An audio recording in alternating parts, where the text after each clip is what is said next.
How would you like to experience the thrill of never being held accountable for your actions? You could crush people like ants without consequence, or tear off their heads or limbs as you please. Believe me, such a life is but one small step away. What point is he trying to make? Freedom? But the freedom to kill? To do evil and get away with it? Why would you offer me that? The creation of a world is the ultimate scientific experiment. I have taken my research to the highest level, where I shall be not just a god, but also a servant to many sacred spirits. I shall heed the truth and perform holy deeds. A god's laboratory is the perfect playground, but it needs the right occupant to explore its full potential. Mortals are found everywhere one looks. Not so with Descenders. I'd prefer my first guest to be a distinguished individual such as yourself. And I know you could make the most of the opportunities it offers.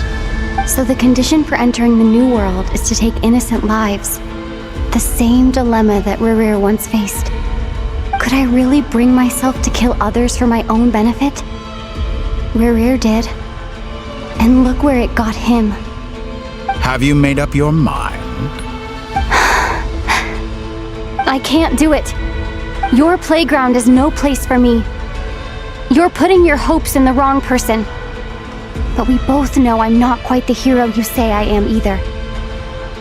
I have my own reasons for the journey I'm on, and they aren't all selfless.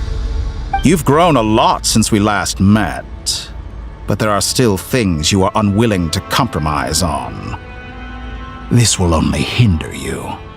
Why don't I lower my requirements a little as a gesture of goodwill? I'll give you a little time to learn to be a less noble soul. That'll make things much easier for you. I really doubt I could live that sort of life. And yet you already sound less defiant than a moment ago. The benefits appeal to you because you can read the signs of the times. Why don't we return to my research facility? Your last visit was so rushed. There is much that I have yet to show you.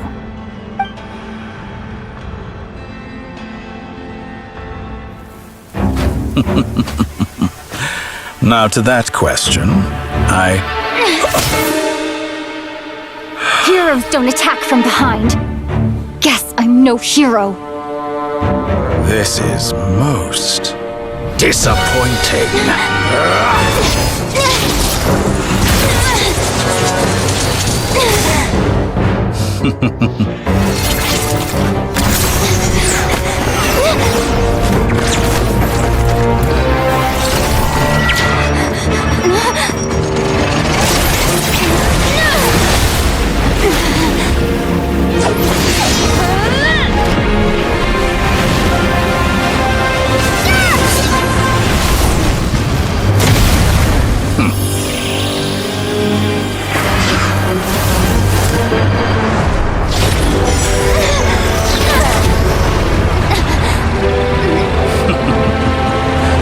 Now then.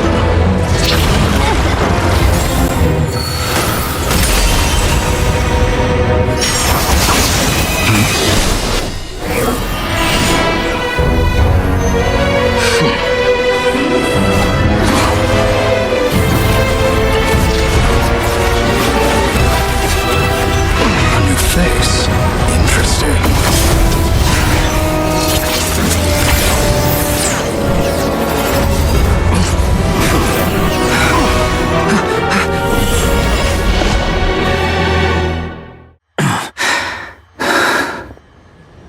You're still gonna call me Hack Guy after that, huh? I didn't see anyone else in there who needed saving. It's nothing. I'll be fine. Why are you looking at me like that? Is it that shocking that I'd come to your rescue? I owed you a favor back in Sumeru. Now we're even. Distracting Dotori was tough. I won't lie. He's not gonna fall for the same trick twice. That was my one shot. I'd hoped to use it to take him out.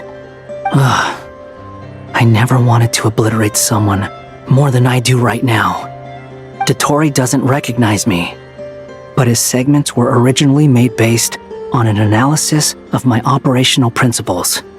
I expect it's only a matter of time before he figures out what I am. So Dotori doesn't recognize Wanderer because he deleted himself from Irminsul. Did he really miss his only chance for revenge by saving me? Why the long face? Hey, I'm not blaming you, okay? And I'm not complaining either. Rescuing you and killing Dotori are equally important goals. Everyone would be pretty stuck without you. It's best you live to fight another day. How are you holding up? Are you all right? Hat Guy said to put safety first, so we agreed to run as far away as we could after leaving the energy field and only meet up once it was safe. You don't look injured. It seems that Dotori didn't do anything to you. All right. Rescue operation complete. Let's head back. There's a lot more work to be done before this is over.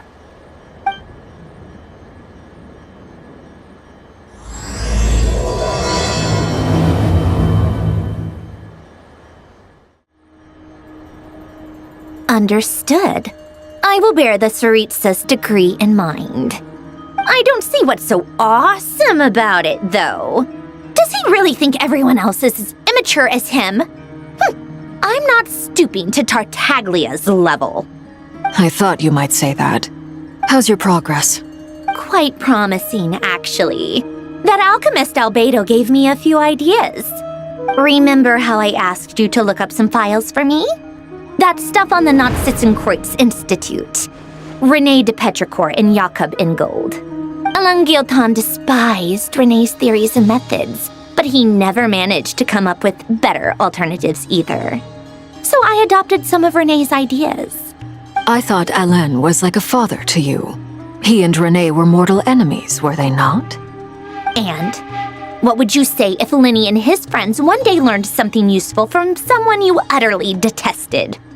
I would applaud them for it. That would mean that they have surpassed me. For all we know, Alain Guillotin might have thought the same thing. Not that it matters, though. He's dead, and I'm alive. So it's my call to make. Once you die, it doesn't matter how great you were in life. Only the living get to decide what happens next. Hey, come on out. They're back. Huh?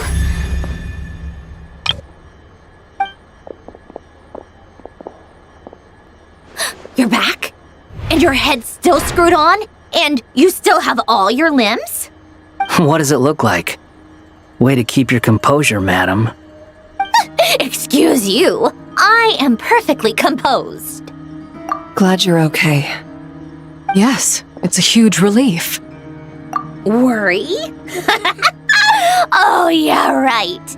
You think we, the Fatui, were worried about you? We were worried sick. Hey! The Traveler and I were already friends. You are free to join this mission in whatever capacity you please. Much like your tea parties. It's a laugh a minute with you guys. I must say, I was quite surprised when Mr. Albedo told me he would need no additional aid. We discussed this on our way back as well. I am rarely so unequivocal, but in this case, we had full confidence in Hat Guy.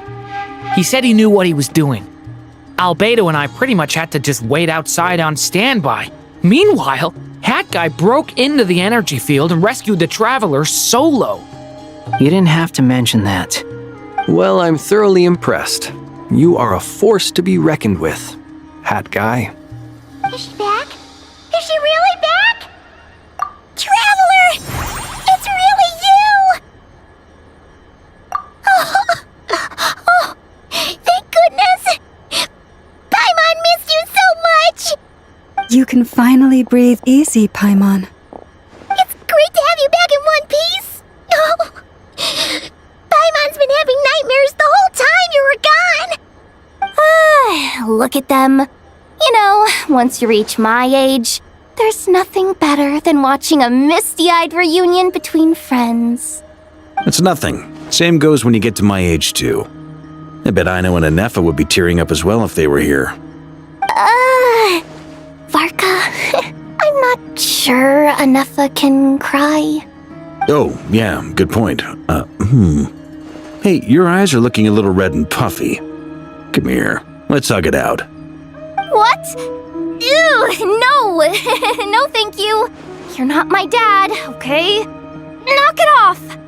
Everyone, I'm sorry for all the trouble I caused you.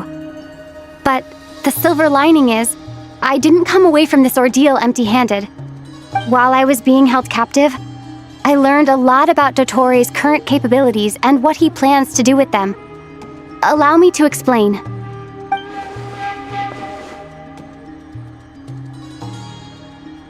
The three moon goddesses were even more powerful than we imagined. No wonder Dottore believes himself to be equal to the gods, maybe even superior. Utter blasphemy. While everyone was gone, Nefer and I made an interesting discovery, and I believe Miss Sandrone has something to share too. Ma'am, perhaps you could do the honors?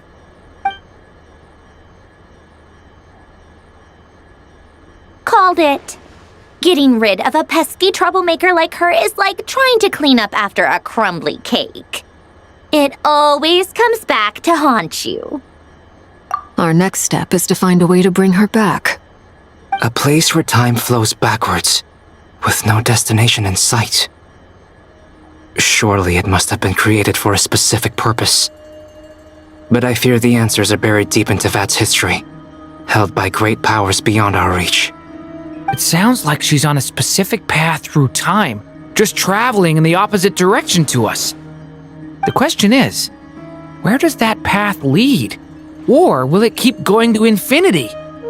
We considered that question as well. Strictly speaking, time is not infinite. Indeed not. Every road has an end. Nicole! You sure loved quietly sneaking in mid-conversation. I do, in fact. It's something I've always done at our mages' tea parties. Quiet, mysterious, and persuasive. You wonder what lies at the end of her road. Well, just as the world has a beginning and an end, so too does time. And so, the end of the road is the moment that Tevat was born. But where Miss Columbina will end up along this road, that depends on where this particular river of reverse time began.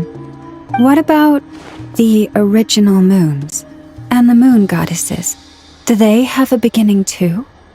All things do. In the beginning, no moons adorned the sky. It was the Dragon King Nibelung who raised the three moons into the heavens, and thus were the moon goddesses born. They were shadows of the planet, born to wield Nibelung's authority and oversee the world on his behalf. They were extensions of his will, manifestations of his majesty. But then one day, they disappeared just as suddenly as they had once been brought into being. Nobody knew where they had gone. Like I thought, no more paths back to reality have emerged since. But how can I be sure that I'm going the right way without scenes from reality to keep me on track? I can't even be sure of how long I've been walking for. The further I travel, the less stable this space becomes. There are even moments where I can sense something that feels like abyssal energy. They can just materialize out of thin air. I have to keep my wits about me.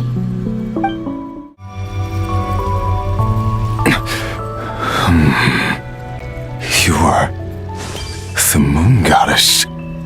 But how? Please, there's no need.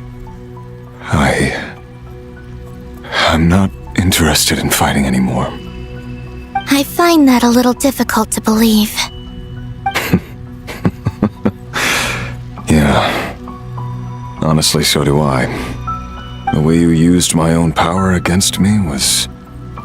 It was a brilliant strategy. A And then, in the final moment before I was thrown into this space, I got to see an old friend. Mr. Dainsleif. Right. It was so long ago now. But we were friends once. And when I first got here, I was filled with hatred, remorse, and rage. How I cursed and devoured.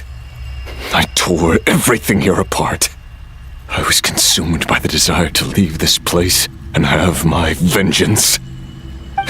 But to no avail. This is a place with no exit. This is the second time I've entered this space. Though I have no memory of the first, I was torn to shreds the moment I entered. But this time I survived. It must be partly because of this new body, and partly because of all the Kuvaki I absorbed in Nodcry. Are you the source of the abyssal power in here? Not all of it.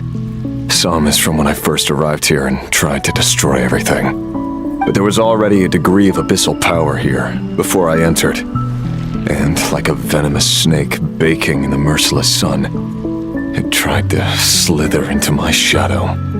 Tried to? So, you rejected it? Yes. Because after that, the world suddenly became silent for a moment. What do you mean? The voices in my head, they were gone. And then I saw her. Her? Thelindis. My former lover. Never mentioned that she saw a memory of Thelindis leaping into the moon's reflection. More precisely, I saw her afterimage. I'm sure the real her is long gone. She was just an ordinary Conrian. She couldn't have survived here for very long. Anyway, why have you come here? Didn't you know it was a dead end? If I hadn't escaped through the moon gate, my friends would have been in far greater danger.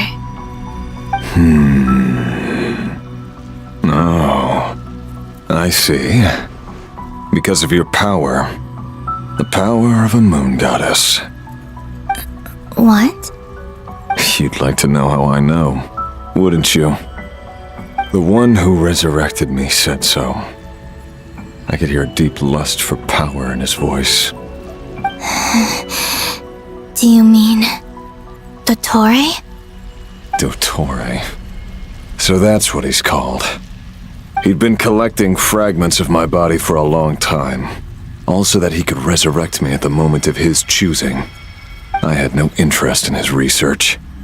But being as corroded by the abyss as I was, we were aligned as far as hunting the moons and recovering my strength were concerned. So that's why the Wild Hunt suddenly became so active in Nodcry. When I left the Fatui in my weakened state, Dottore must have felt that his time had come. Moon Goddess, could I ask a favor of you? What? I know this is a lot to ask, especially from someone who tried to kill you. If you refuse, I won't fight it. But this is the only thing I desire now. Nothing else matters. What do you want? I'd like you to take a message to Thelindis for me. Thelindis? But... Yes, she's dead. But like I said, I saw her afterimage. I can sense that some part of her soul remains here. Far, far ahead. Why don't you go and speak to her yourself? I can't. I don't know why, but I can't move freely in this space as you can. All I can see is a glimpse of her, walking away. Just like the moment when I last saw her in life. In return, I will clear these abyssal obstacles for you. No, not in return. I'll clear them for you. Whether you want to help me or not. It feels like something I ought to do. Why? Yeah. Why, indeed. I've been asking myself that question a lot recently. Why did I do the things I did? I'm tired of it all. Tired of the person I became. People used me. And then I turned around and started using others. I hurt a lot of people. I think I grew tired of it long ago. But I wouldn't admit it to myself. And ultimately, that's how I ended up here. What do you wish to tell her? All of it. My past. My mistakes. Everything that happened after we were separated. Is it okay if I give her the abridged version? Yeah, I'm sure there's plenty you can skip over. Just tell her the important parts. Whatever you think that means. Like the part where you relentlessly tried to kill us? It's up to you. Love demands honesty. But my relationship with Thelindis was built on lies. We hid too much from each other.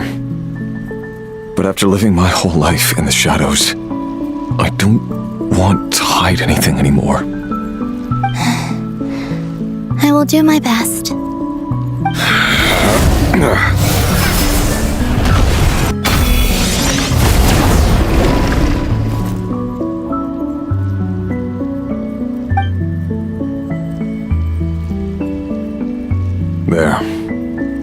The abyss will no longer stand in your way.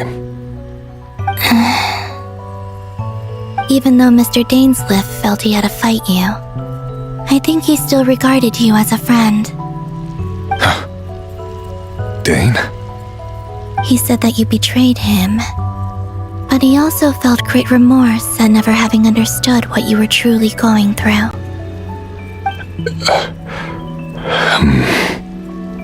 Why tell me this?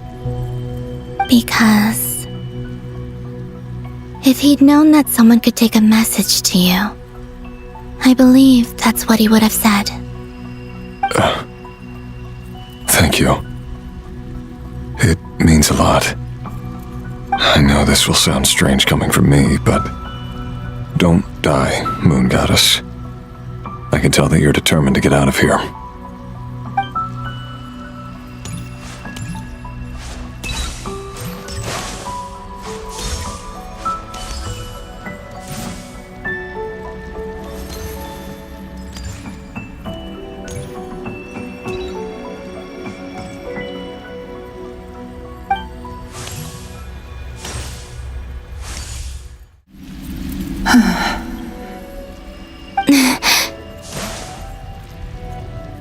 Is that the Lindis? She wasn't far off at all. And yet, they can never meet. Hello, Miss Thelindis. Who are you? How do you know my name? I've never seen anyone else here before. You can call me Columbina. I promised Rerir that I'd bring a message to you. Rerir? My Rerir? Is he well? He's doing better than he was. Better than he was, huh? Sounds like he's had a pretty rough time. Others have had a rough time on his account too. In many cases, their time ran out because of him. And I'm not just talking about the children of the Crimson Moon. So, things got worse before they got better. Could you tell me what happened, Miss Columbina? Are you sure you wish to know? Yes. This is my opportunity to learn the truth. No matter how hard it is to hear, I have to know. I admire your courage. However, time is short. I cannot stay here for long.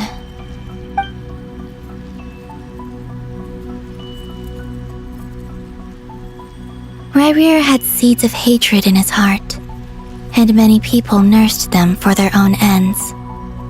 On some level, everything he did was to try and find a way to see you again. But in the end, he came to regret his mistakes. He wanted to apologize for hiding his past from you. Beyond that, he did not say specifically what it was he wished to convey to you, but I'm sure that you've always been on his mind. You are what has kept him going over all these years.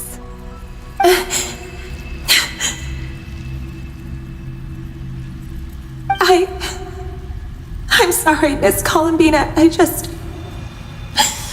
is so upsetting. I'm not sure how to put my feelings into words. It's all right. I understand. Well, that's everything from me.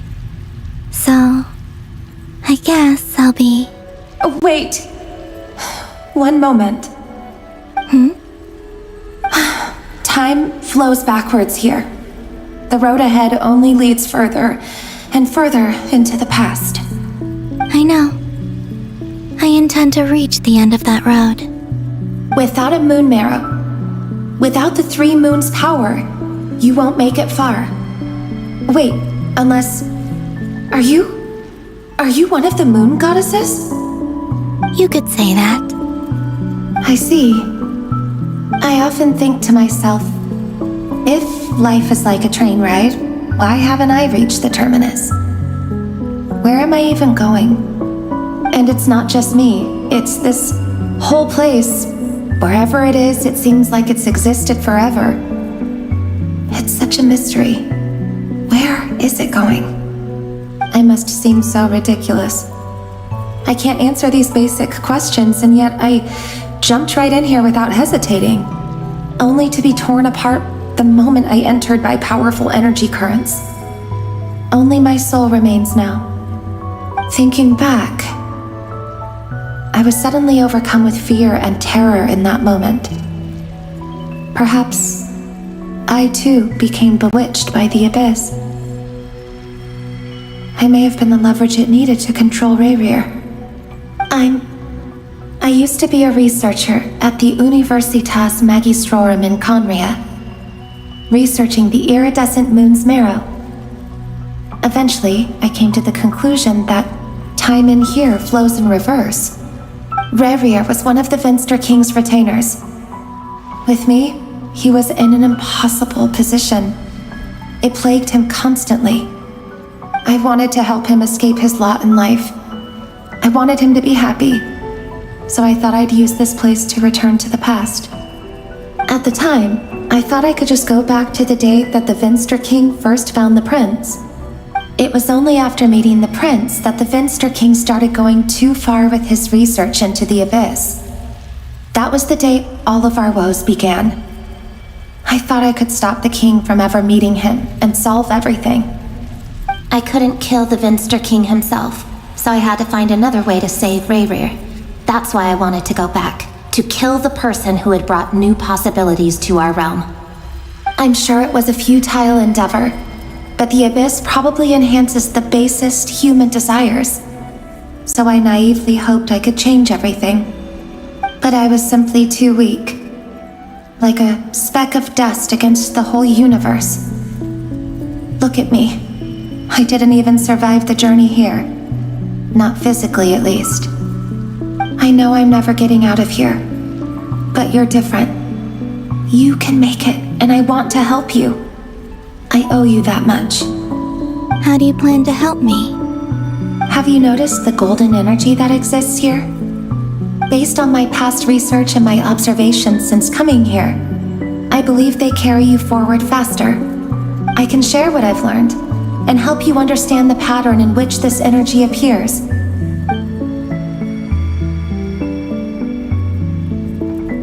I think you just might...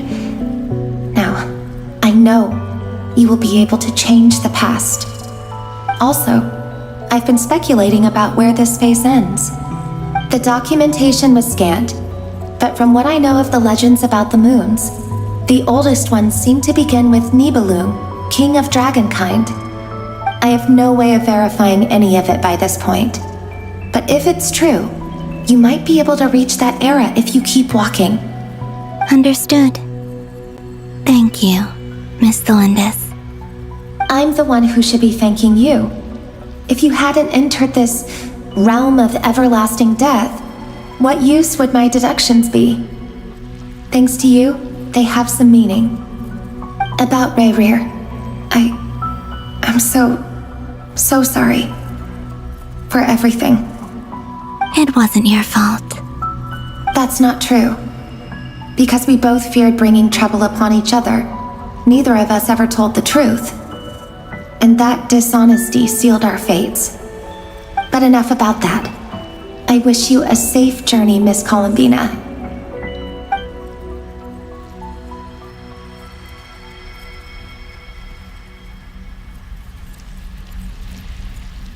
And may the outside world never have to experience pain like this again. Rayrir, you're there, aren't you? I cannot see you, because you exist in the future. I expect we'll be trapped in this prison of space-time for all eternity. But please, gaze upon the past, and then sit for a while.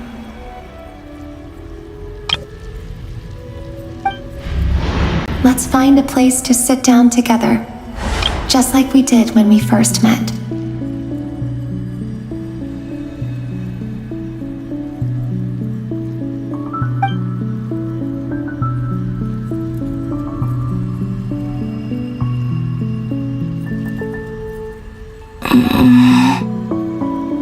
How long have I been walking? How much further till I reach the end? Is there even an end to be found? Everything's getting blurry.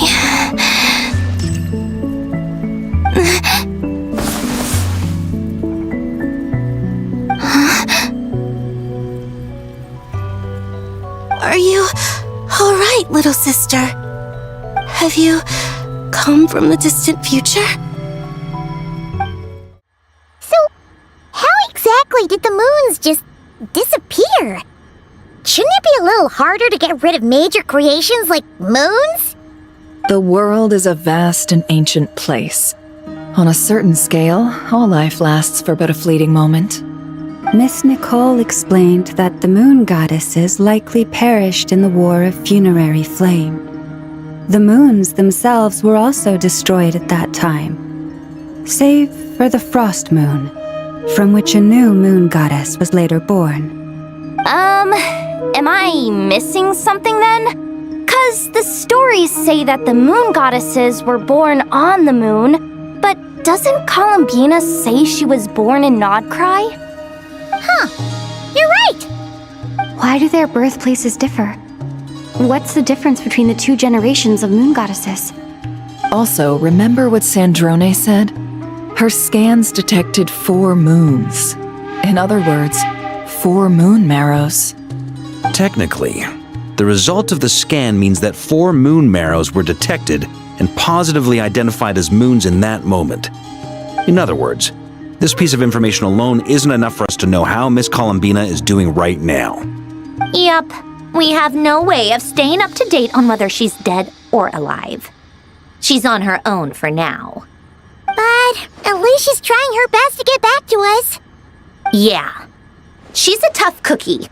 And a sore loser, too. We have to trust that she'll find a way. Because we really need her power. As much as it pains me to say it, we've got no chance of beating Dottore in a straight-up fight. He's much too powerful. It wouldn't even be close. That maniac is going to devour everything in his path until he reaches us. We need to find someone or something that can stop him before he does anything worse. I'll be frank. Our only hope of defeating this false god is with a real moon goddess on our side. I'm not just saying this because Columbina's a friend and I want her back safe and sound. It's just the truth. And I know that even she was no match for him when he attacked, but I don't have a better solution. We're not giving up on saving her, whether she can defeat Dottore or not. Right. Don't worry, Miss Sandrone. We're all aligned on saving Columbina. No one's trying to argue that we can only justify saving our friend because it will help save the world. This is about multitasking. We want to save both. So, she's more than just a moon goddess to you guys? Absolutely. Duh! She's part of the gang! And you are too, you know. Yes, I know. You don't need to labor the point. I knew that the moment I came running over with my documents that I was part of the in-group. I mean, if Arlecchino can fit in, I certainly can. Anyway, as for how we get Columbina back, I've been working on it constantly. But I think I'm still lacking certain information about the moon. I'd probably get there if I could continue my calculations, but the problem is, I've run out of computing power. Computing power? You mean you need more energy? No, the issue isn't energy, it's processing power. There's so much data to get through that the whole process has just ground to a halt. That's a tricky problem. René de Petrichor of the Nazissenkreuz Ordo once foretold the fate of the world. But I don't know how he did it. My guess is that he used the primordial sea's power. However, that won't work for me. His methodology was vastly different from my own. What's worse, they're incompatible. And, to top it all off, we can't even leave Nodcry. Ugh, this is so annoying. If I'd known we'd run into a bottleneck like this. Well, no, the design bureau's a bust as well. Curse that Dottore! Couldn't have made this harder for me if he tried. Oh, what do we do then?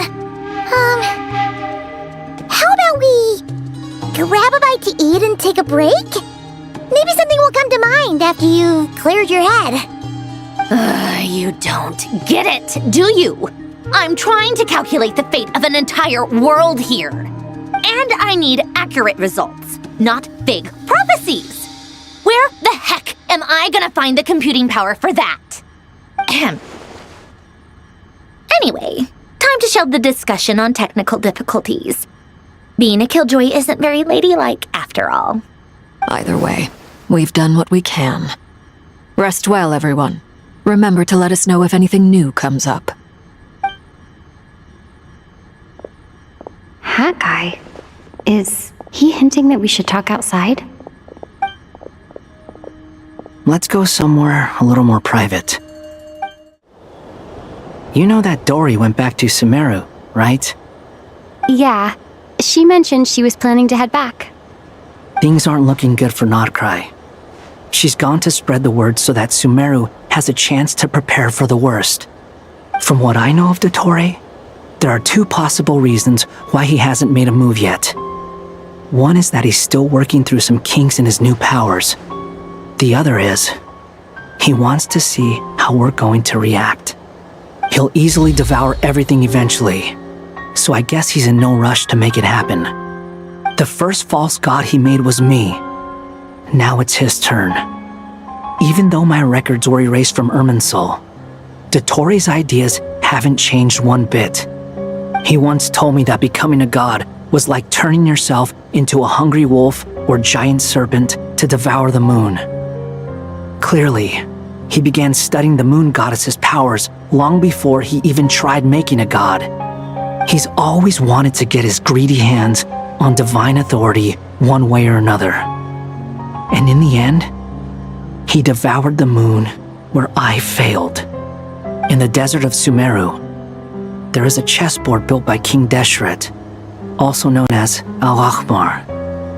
I don't know if it was a real game, or if he was just trying to challenge his servants and citizens in some way. But creating games and setting rules, gods do that as a matter of course. That's the kind of power Dottore craves. Now he has the Trilunar Authority. His power is leagues beyond the common people. I don't think there's any point in other nations rushing to the front line. They're better off focusing on defense and hoping they can fend off any threats that spill out from Nodcry.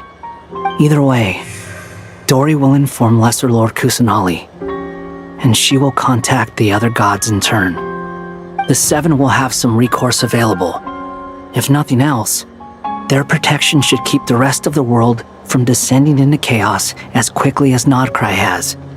So on the bright side, even if Nodcry is doomed, your friends in other nations won't be in any immediate peril. That's good to know. But I'm not ready to give up on Nodcry yet. There's a word for people who refuse to let anything go. It's called being greedy.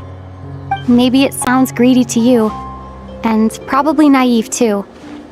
But whatever you call it, that's what gives me the determination to keep fighting. Battles are fleeting, but the will to fight is a long-term commitment. Give up for even a moment, and your resolve will shatter. Why do you always feel the need to do the right thing? No one is born to be a savior. I mean, who's gonna criticize you if you fail or give up? Don't take this the wrong way, but Dottore said something similar to me. I guess the Fatui attracts people who don't believe in saviors. Not necessarily. It's less about belief for me. I just want to know how determined you really are. After all, I don't owe anything to anyone else here. Only you. You look kinda worried. If your arch-nemesis was about to achieve their ultimate goal, I think you might feel a little worried too. That's true. Dottore is about to become an omniscient, omnipotent deity. That's gotta be a bitter pill to swallow. Still, you're calmer than I expected.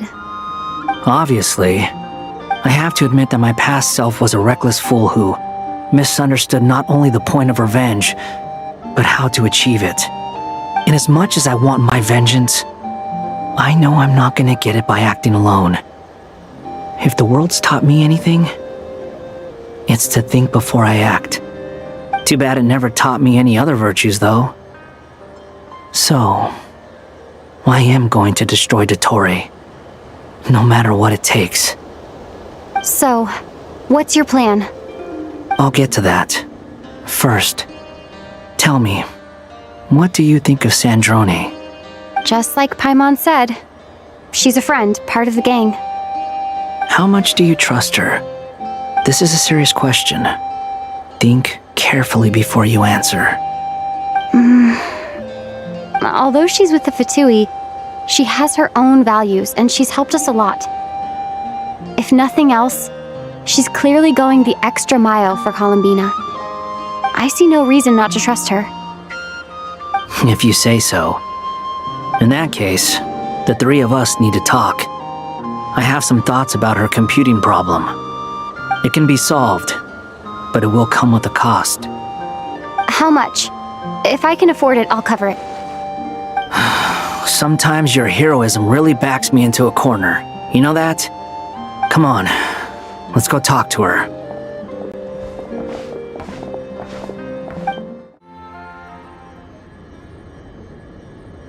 Miss Androne, Traveler. Hey there. Paimon's here too! She was just helping them sort through their things. How did your chat go? That was fast. The call only just ended. Well, you said it was urgent, so we got here as quickly as we could. Albedo, I have some alchemy questions for you. I see. Looks like my knowledge proved useful after all.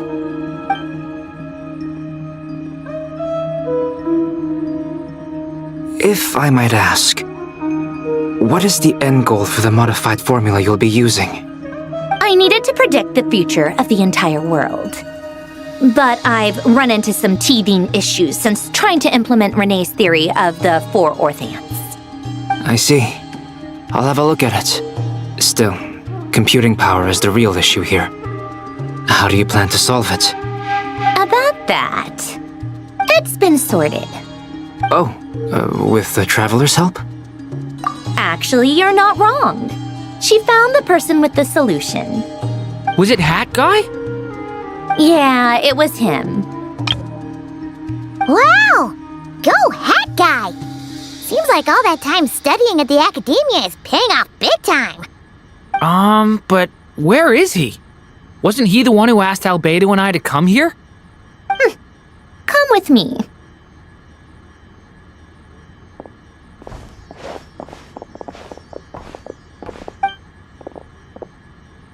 Hat guy? What's happened to him?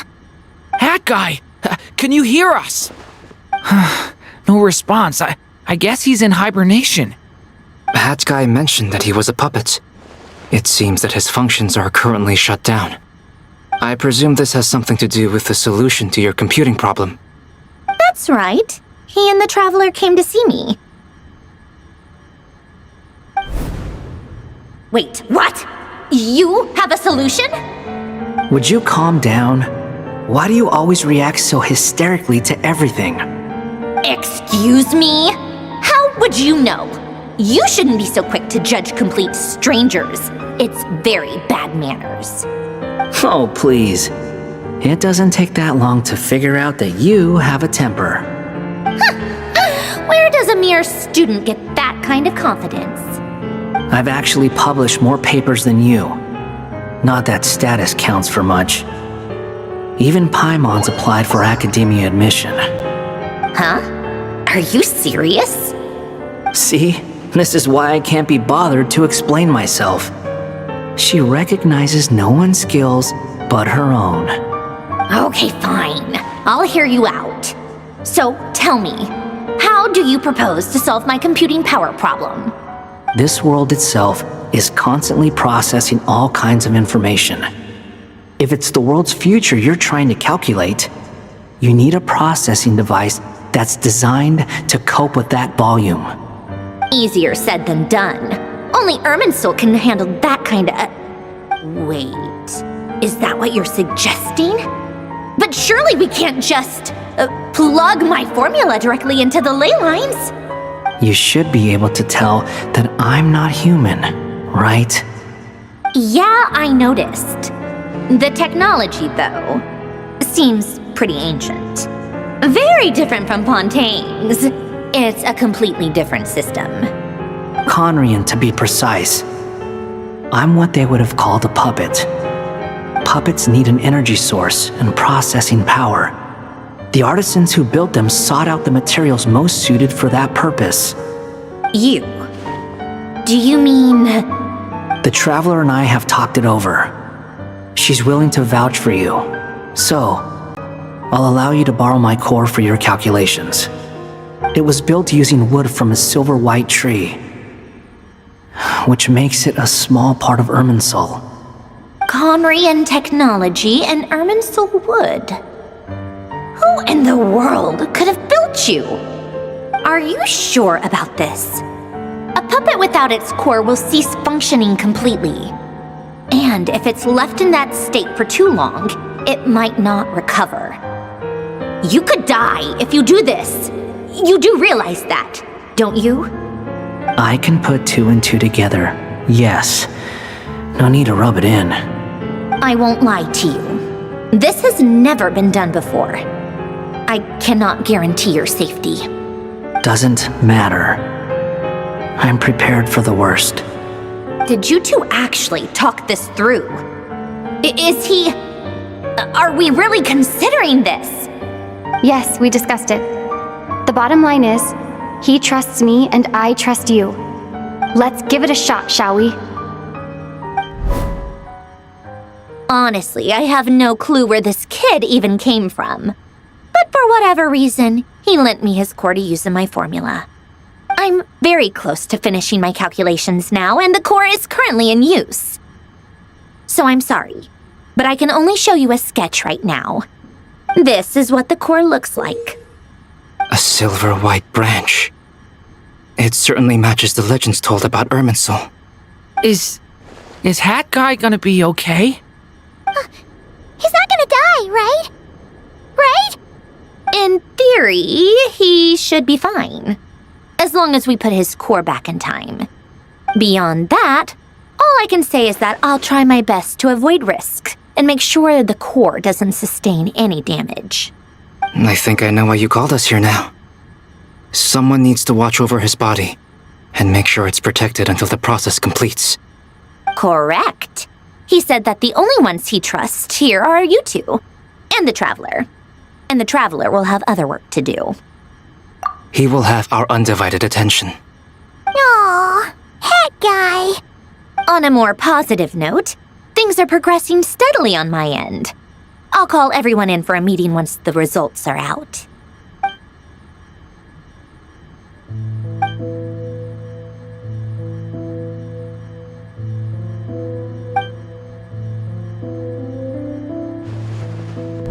The worst case scenario with the core removal is either a system reset or a total loss of function.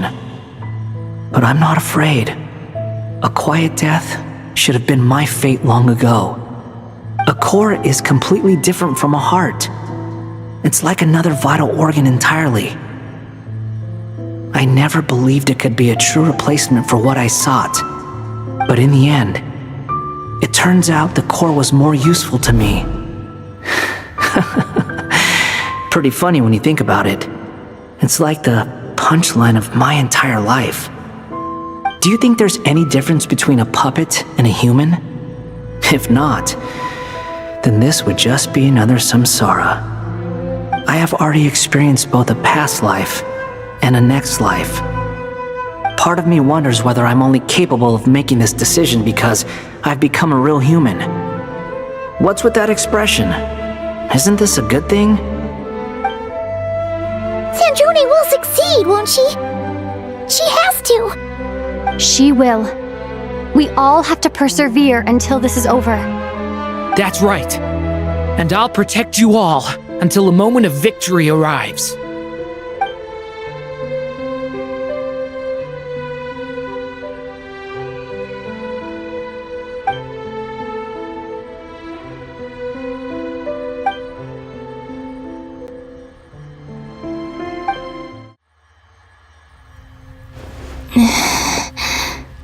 Who are you?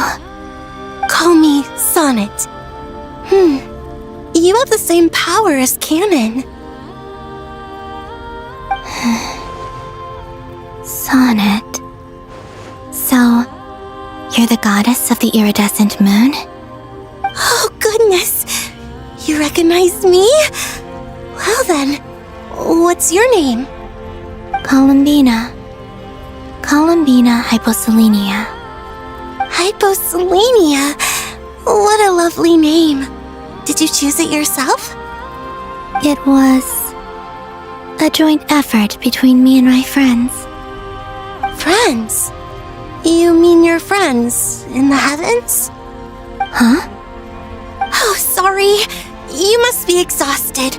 I apologize. Hang in there. Let me introduce you to my older sisters. Do you mean the other two moon goddesses? Arya and Canon? Wow, you sure know a lot. Hey, does that mean that our story goes on into the future? Oh, I guess that wasn't the best question to ask. It's alright. We were prepared for that possibility. You could say we were too prepared. I can't even remember how long my sisters and I have been here by this point.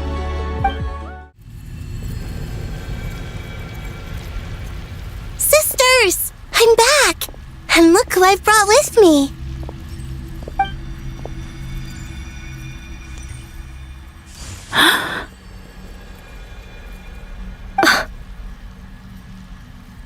It's our lovely little sister, born in the far future.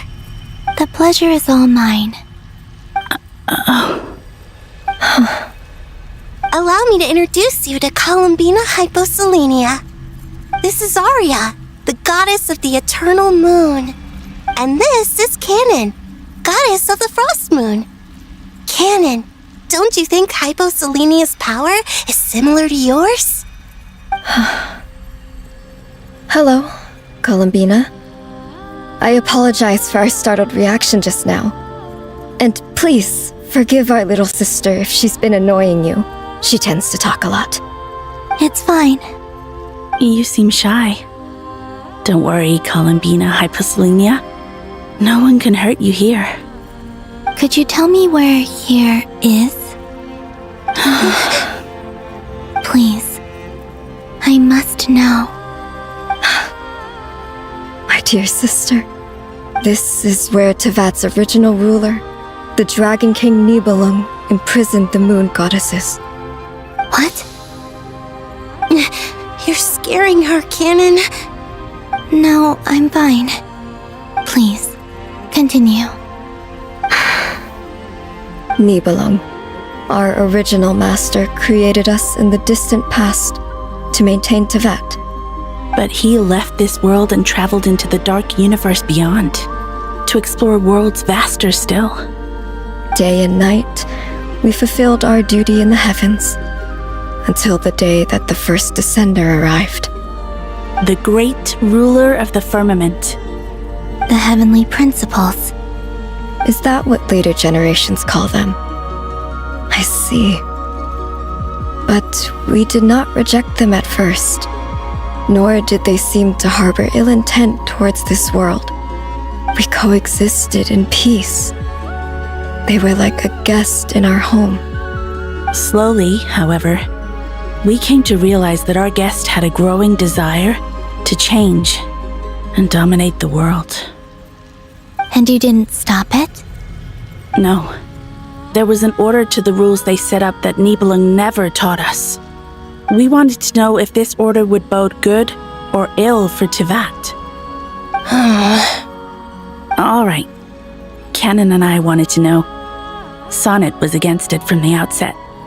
Later, we discovered that this great ruler of the firmament bore an almost paranoid hostility toward the desire of certain life forms to seek power. Or perhaps they feared them.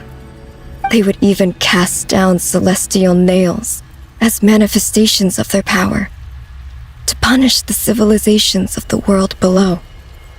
Only this was far beyond mere punishment. Right.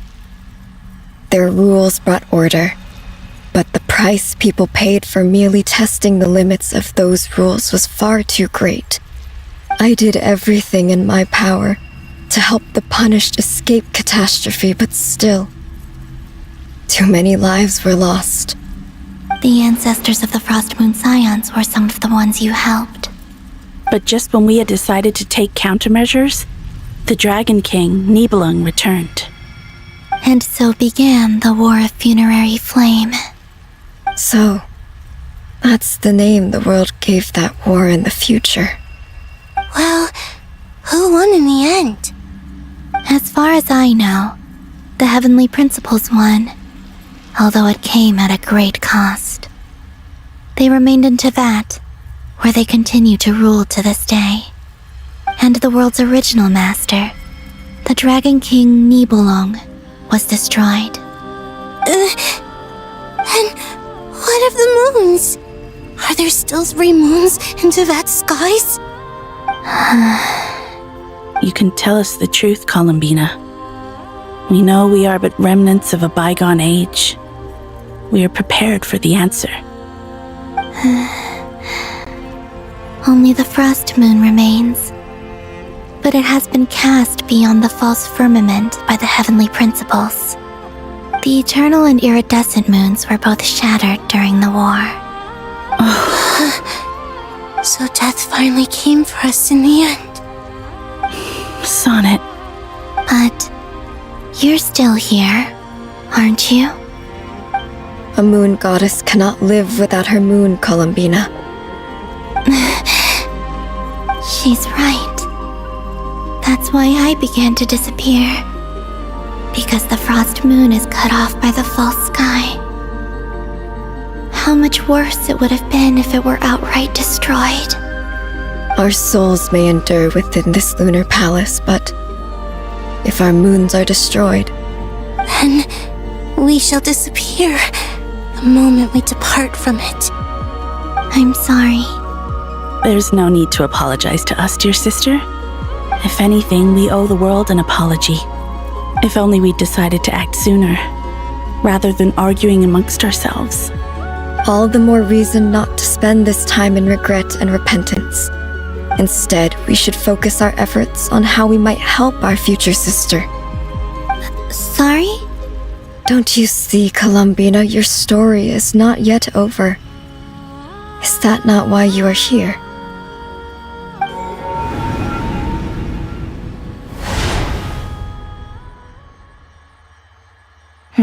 It's done. Initiate numerological array. Continue running primary process. Calculate the world's fate through extrapolation. And identify nodes of potential change. Secondary process, scan for moons. Still 4. The number of moon marrows hasn't changed. Wait, let me think. Is it possible that there's something I've been misunderstanding about the moons all along? Variables. Variables in the world. I know where potential variables within the world come from. So what about the moons? Are there any variables there? Like their life or death, for instance. What if being alive or dead makes no difference to a moon? But that's so strange. Even immortal gods can die. Why would the moons alone be... Wait! I've got it! If alive or dead is considered a variable, we might have had this wrong the whole time. No one ever said that a moon marrow equals a living moon. We just made that assumption ourselves. Initiate secondary process. Scan again, this time filtering out interfering perimeter, moon marrow. I don't care if they're natural or artificial. Get them out of my search results! Why? It says 3 moons still exist in Teyvat, even after excluding the moon marrows. But we know for a fact that 2 of them are dead. Redo the scan. Narrow the results to living moons and real moons. No, scrap that. Narrow it down to moons that have lunar authority and remain alive. Why? Why is it still 3? What is this, Columbina? Has the world lied to us? Or are you the one pulling the wool over our eyes?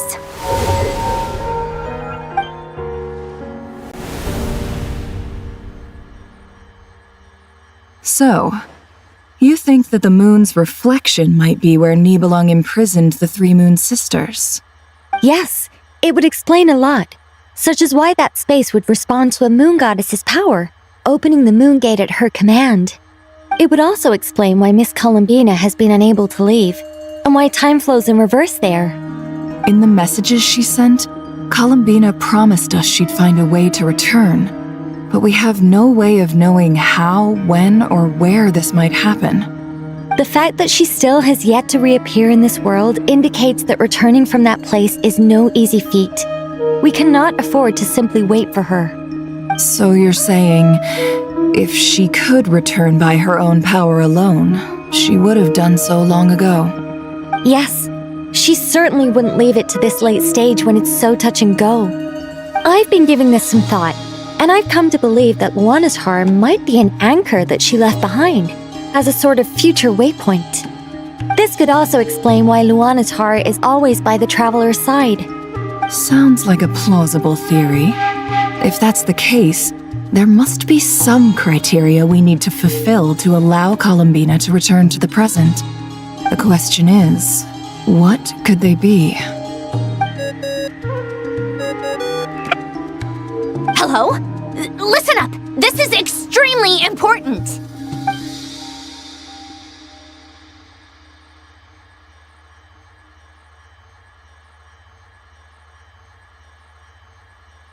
Not only is Columbina alive, but she may well exist in a form unimaginable to us.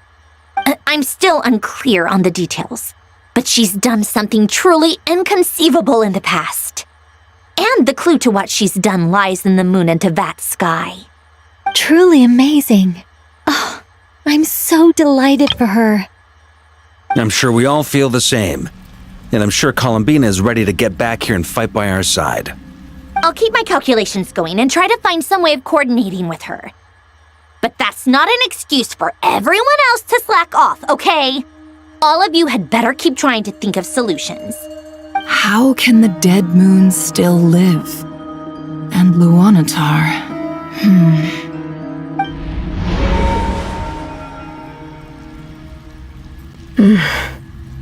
It's hard to believe that's what will happen in the distant future. Our authority is linked to the most fundamental rules of Teyvat.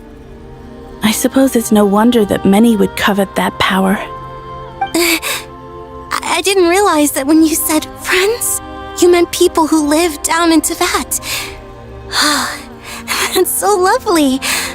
I always wanted to go down there and have some fun. Have you ever tried leaving this prison? Of course. Between us, we've tried everything.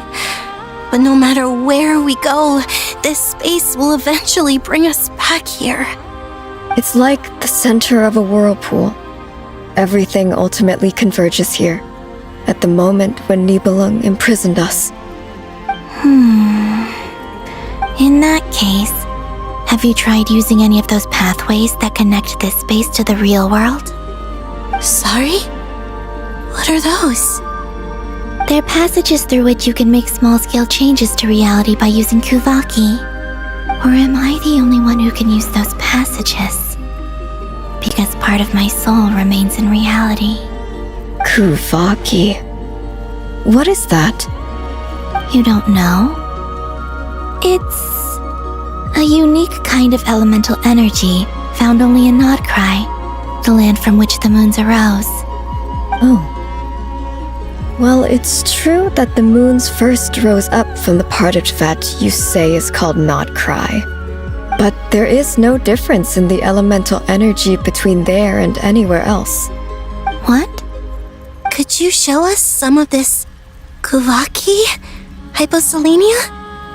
Maybe if we see it, it'll make more sense. Okay.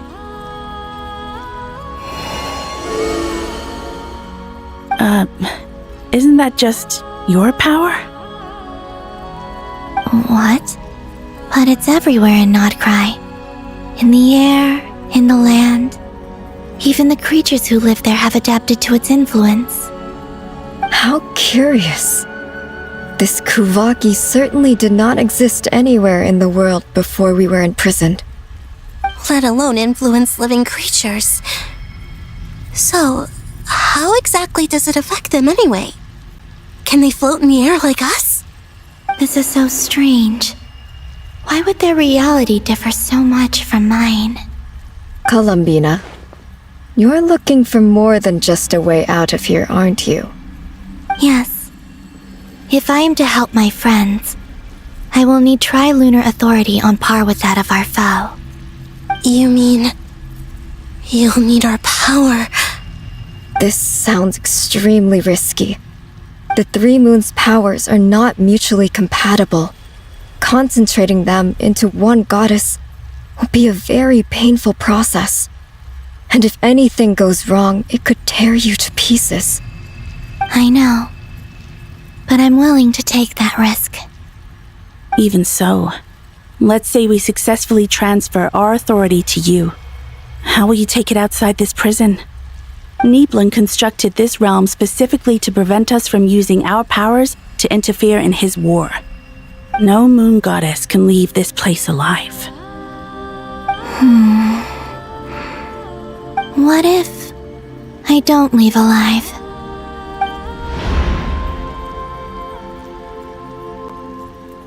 Where do we even start? How are we supposed to figure out what we're meant to do to help Columbina?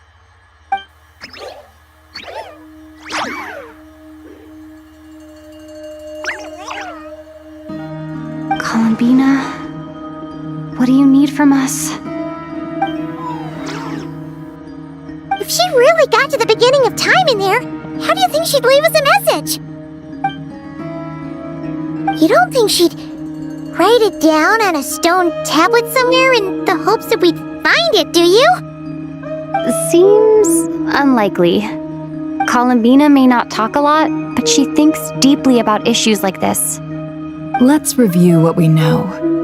This is the Columbina who fought alongside us against the Reikir of Solnari, and with whom we celebrated Moon Prayer Night.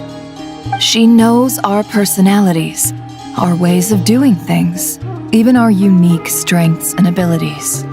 So, if she wanted to tell us something from a long, long time ago, what would she do?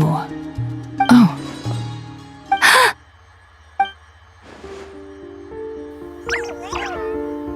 Traveler, you once said that those golden ripples also appeared when Luanatar was born.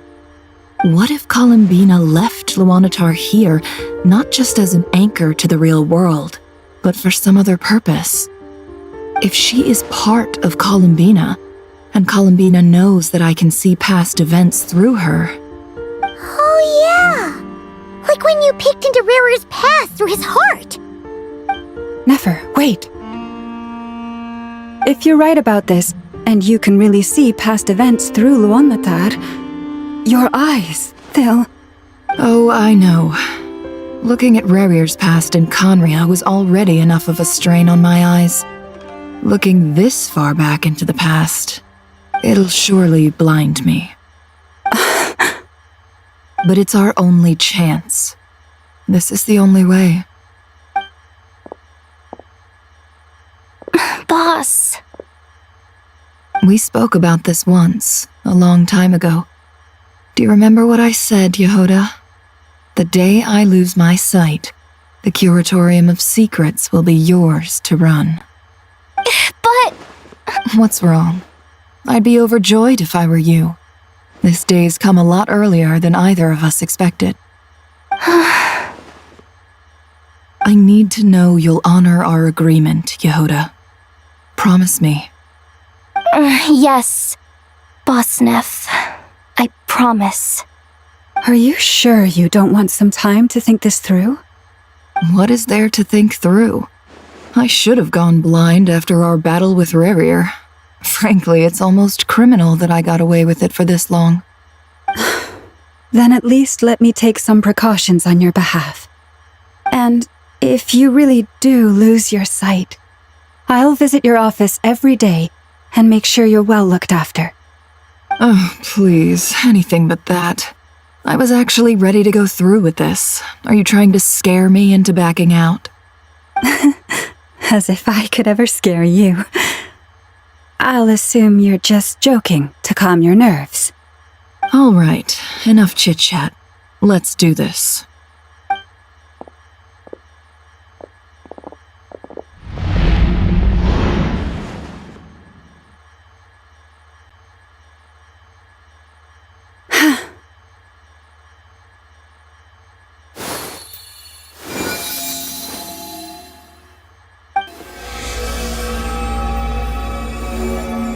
All done. Good. Now give me some space. Come on then, little one. Show me what happened in the past.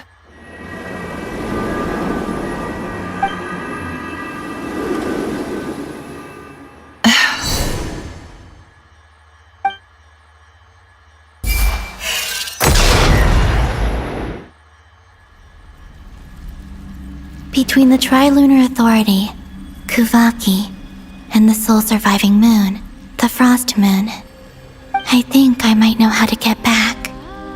But I will need my sister's help. Time to go talk it over with them.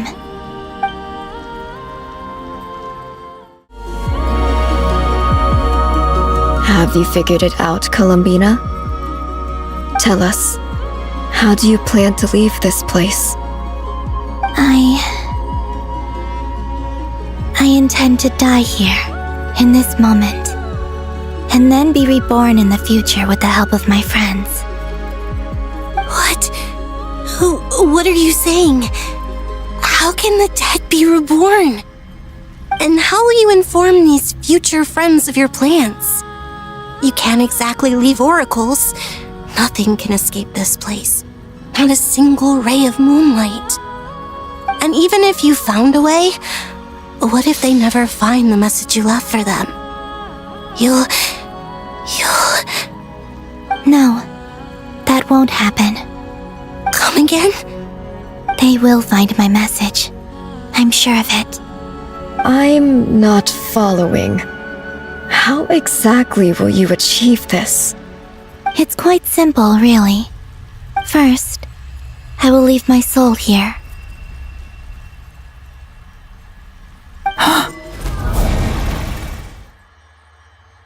I see it. Your soul? You mean your divinity? Yes. I once left a portion of my soul in the future. One so small that this prison barely noticed anything. In this very moment, she can resonate with my soul across time. When the time comes, I believe that she can serve as an anchor to pull my soul from here back to the future reality. Just as gravity connects the world to the moon. Exactly. In the future, where I came from, the moon has been cast beyond the false sky, but I can still feel that it is there. In a similar way, I can feel a connection to the soul fragment I left behind even now. My friends can use it to detect my presence. But how do you just leave your soul here? Is that even possible? On my way here, I met an ordinary mortal who entered this place long before I did. Her body is long gone, but her soul remains. And before that, I encountered an old enemy whose entire soul survives here intact, while the power that once corrupted his body has faded away. So, perhaps this space is specifically designed to imprison divinity and authority, but not the physical body. Still, even if your body can escape, would it not just be a lifeless husk without the soul inside? Wait, is that what you meant when you said you wouldn't leave alive? Yes, I shall turn my body into moonlight and pour it over Nodcry. That power shall protect the land and quietly blend into it, awaiting my soul's return in the future. However, I cannot do this on my strength alone. I would need your help to do this, so I'm humbly asking for your assistance. Oh, dear sister, you need not be so formal. As I said before, we are but remnants of a bygone age. You, on the other hand, were born alone in that distant future, and you have walked a long and lonesome road since then. How could I bear to let your story end here in this dungeon? Don't forget, we are your sisters, your family. Arya's right. Actually, I've always wanted a little sister. Can you imagine how it's been for me? Getting nagged by two older sisters all the time. Now, I finally get to be the big sis. And not just that, but I get to help you return to your world, too. How could I say no to that? Sonnet. Canon? I'm sorry. I know this is a bold request. The Frost Moon is rightfully yours, and it remains intact. Oh, no, please, don't misunderstand me, Columbina. I was just thinking back on the years that the three of us once spent together. You cannot imagine how happy I am to hear of the future world you describe. The Frost Moon Scions, your lovely, kindly friends. For the three of us, whose purpose in life was to maintain the peace in Teyvat. It is a great relief to know that the people of this world live in such an abundant future. If your plan can save them and save Nodcry, I will gladly give you all that I can. Besides, the three of us have been together since the day we were born. I could never abandon them to live on alone without them. Canon, Still, I do have one question I would like to ask you before we proceed. Certainly. What is it? Why do you cover your eyes?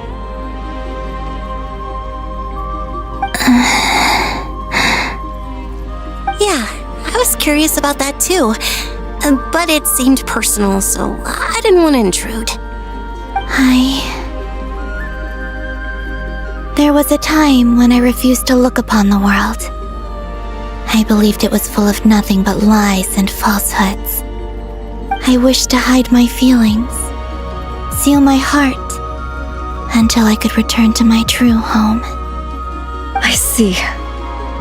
Perhaps that decision saved you from ever having to see the false sky again. But at the same time, you likely missed out on many true and precious things, like the smiles on your friends' faces. Promise me this, Columbina. When you return to the future, open your eyes, take a look at the world around you, and see your friends. I'm sure that you know this already, given that you long to return. But that is your true home. Give me your hand, Columbina. Aria, Sonnet, you too. Okay. All right.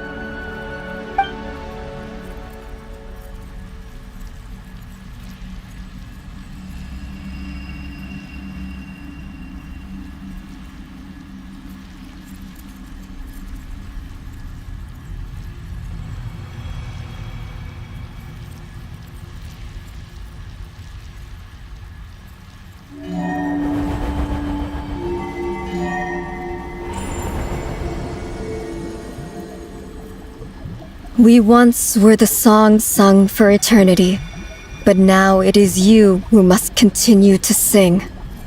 We once were the tides in the great river of time, but now we subside, and you arise.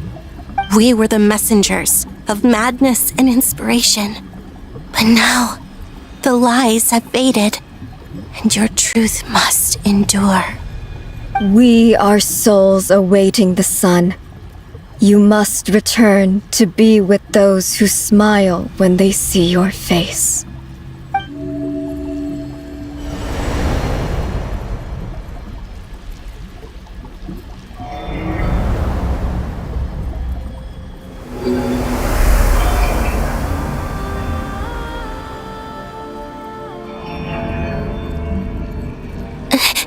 Is it done? Yes. We have transferred the authority over all 3 moons to Columbina Hyposelenia. From this moment on, she is the Tri-Lune Goddess, the one and only moon goddess of this world.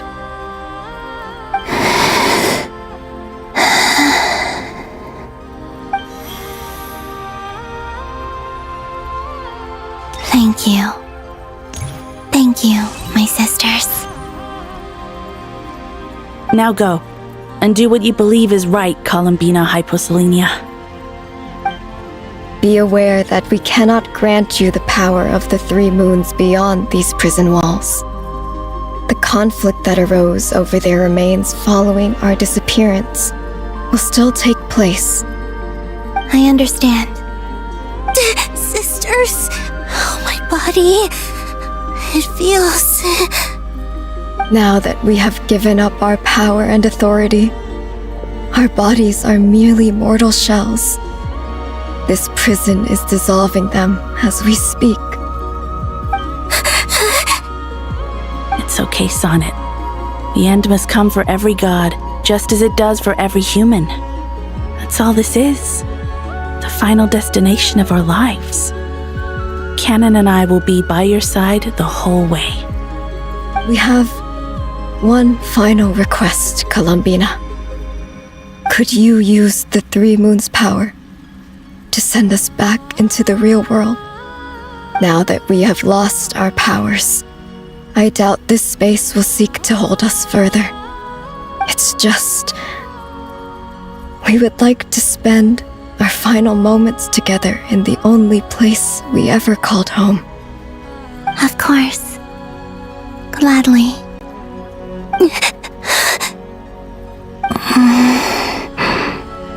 Sonnet. Yes. Don't. I wish I could tell her not to give in to the abyss. Not to be afraid. But is this really what I should say at this moment? Don't forget. I'm so glad to have a big sister like you. No, Hypo. Thank you. I'm okay. I'm not afraid. As long as my sisters are with me, I won't be afraid.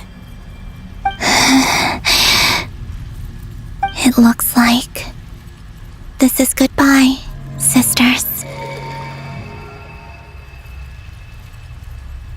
Goodbye, Columbina.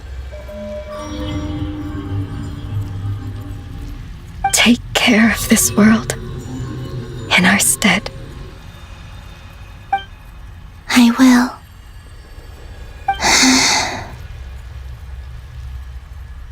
And now, it's time for me to bid farewell to my body, too. May it become the moonlight that keeps Nodcry company through the long years ahead. So this is why Nodcry was not always home to Kuvaki. It only appeared after I poured my body out upon this land, and only this land. Kuvaki responds to me because it is me, my body, answering the call of my soul. And the golden energy I've encountered on my way here was, in fact, that very soul, which I am about to leave here to guide me.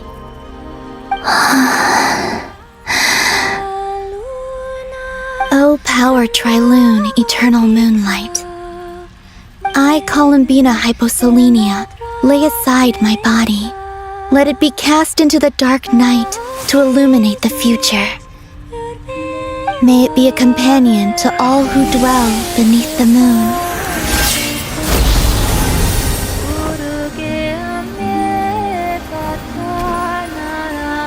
Until the time comes for me to return home.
Allowed to see that?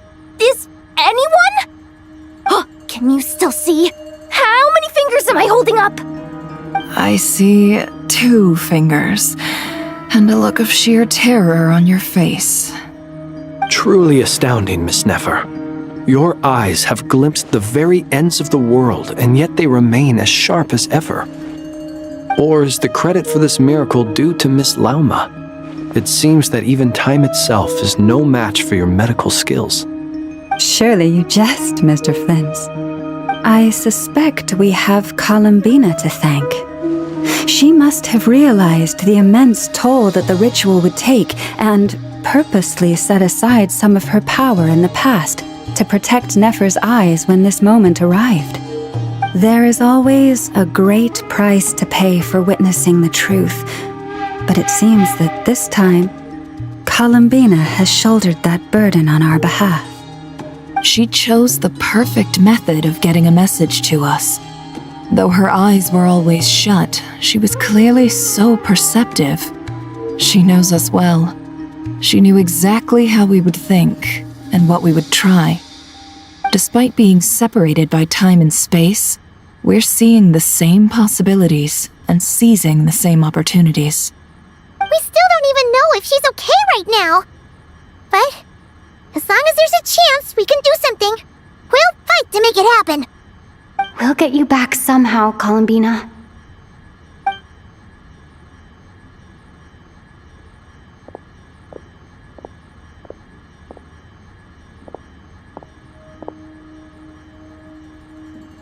Well, based on the information we now have, let's figure out our next moves. Thanks to these gentlemen, we have a much clearer picture of the situation with Dottore. The civilian population has been moved to safety, so we no longer need to hold back. Miss Androne, how are the calculations going? So far, so good. I'll keep seeing how far I can push the system, though. Can't have Hatman being powered down for nothing. There's still a long road ahead. Where should we begin?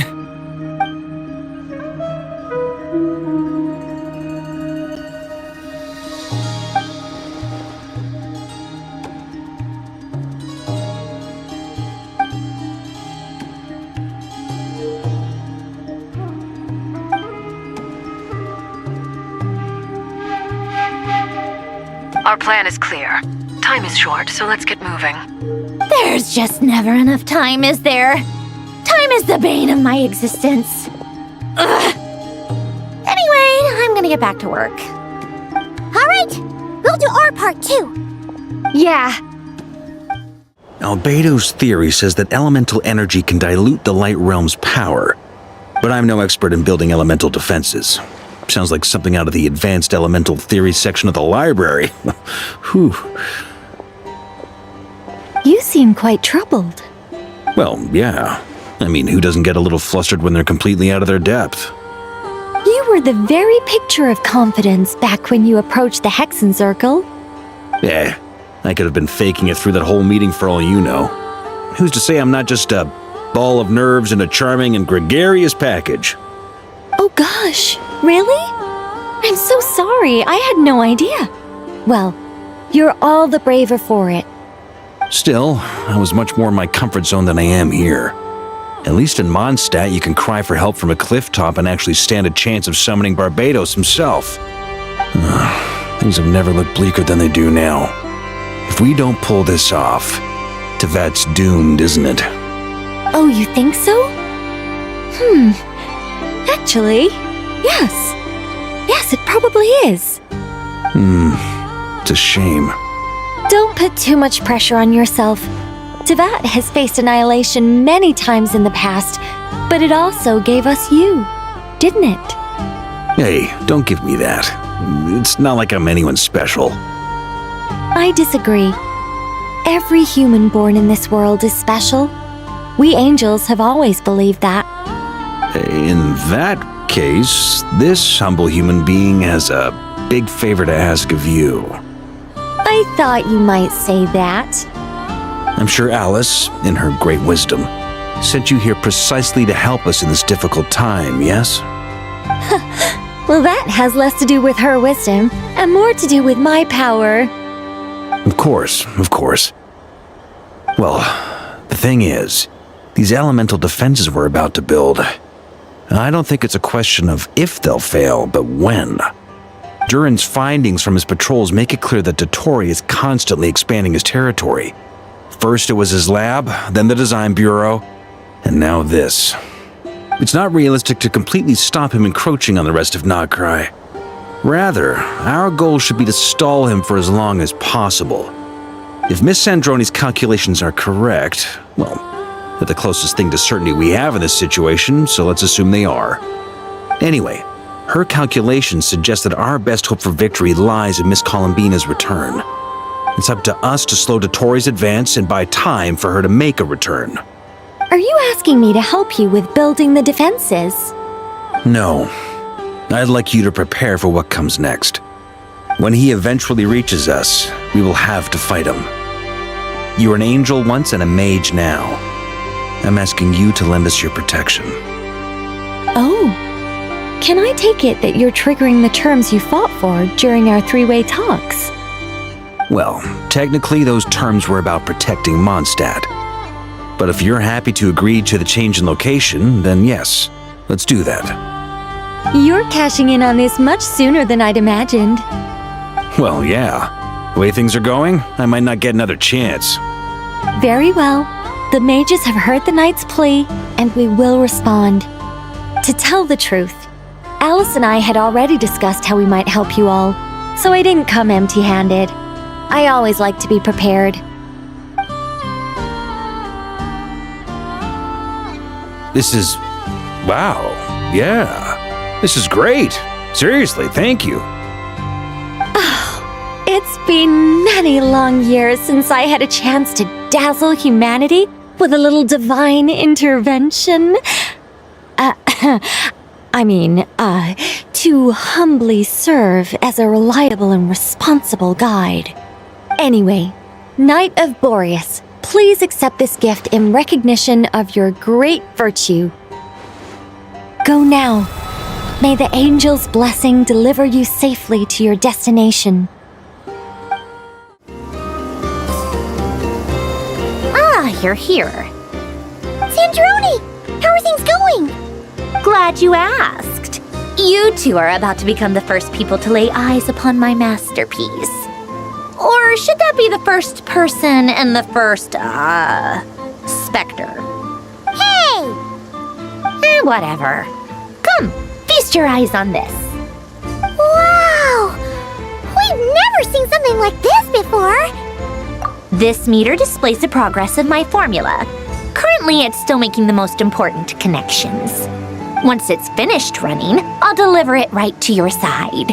And then, we can finally bring Columbina back. What do you mean, deliver it? Can't you just tell us over the Dodo communication device? It'll just be some numbers, right?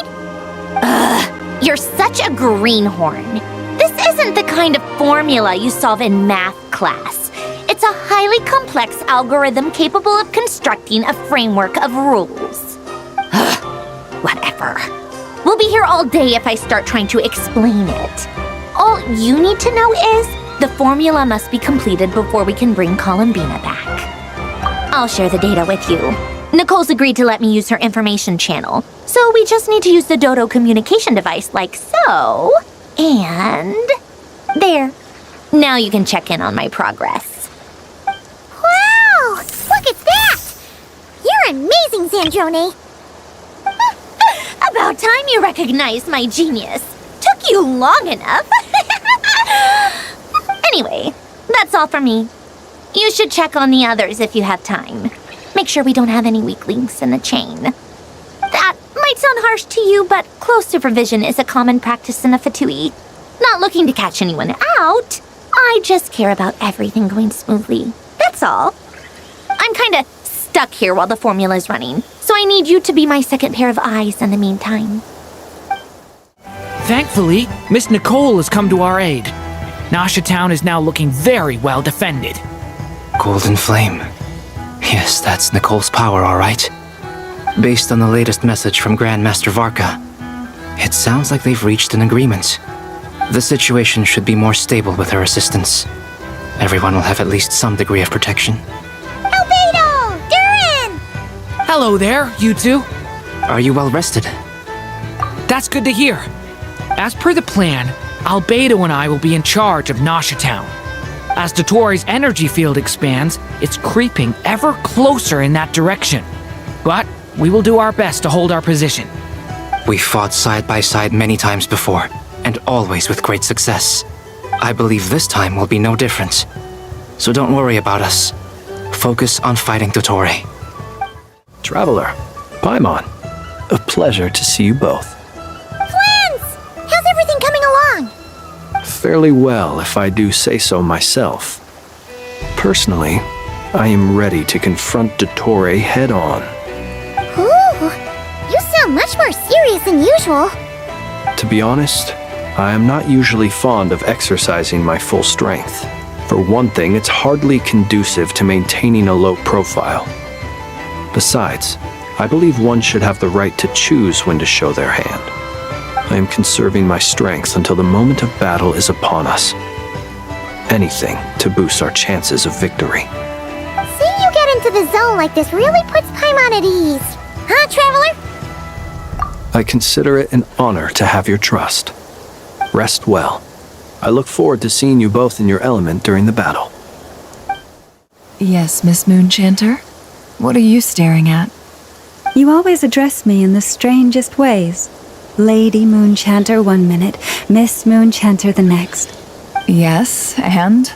Are either of those incorrect? Not as such. It's just that I simply call you Nefer nowadays. Uh-huh. That's my name. What's your point? The point is I don't add any honorifics or titles. Meaning what? That maybe we're on friendlier terms now than we used to be. Is that how you see it? And I thought I was the one with eye damage. Never! Wilma! Paimon, Traveler. Just swinging by to check in on you. How are things going? Did you manage to get some rest? Don't worry about me. I won't slow us down. And I give my all to ensure our victory. Ah, yes. Allow me to give you two a quick checkup. All done. You're both in good shape. You're welcome. You'll have your work cut out for you in this battle against Dottore, so make sure to get some rest in first. Paimon will keep an eye on her. Don't you worry. I'm glad to hear it. Take good care of yourself too, Paimon. Sure thing.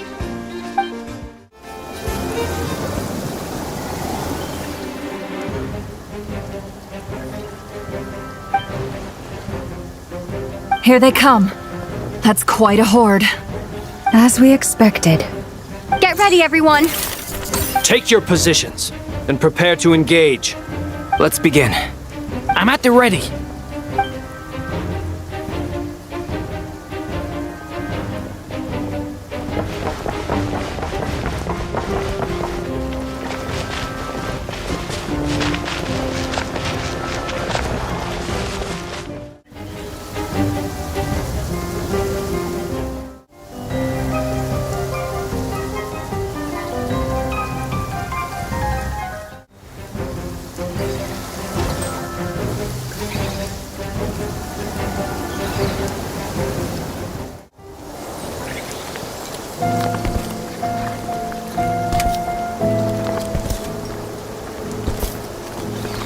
You're looking well.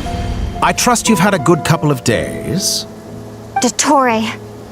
It's actually a good thing, in my view. If the subjects of my experiment were to die prematurely, it would throw quite a wrench in the works. And so, I must thank you all for your resilience. We are no longer on the same level, but you are nonetheless worthy of my respect. A creator god should be merciful and gracious after all. And in any case, it is only right that before I end your lives, the world is informed of the arrival of their new god.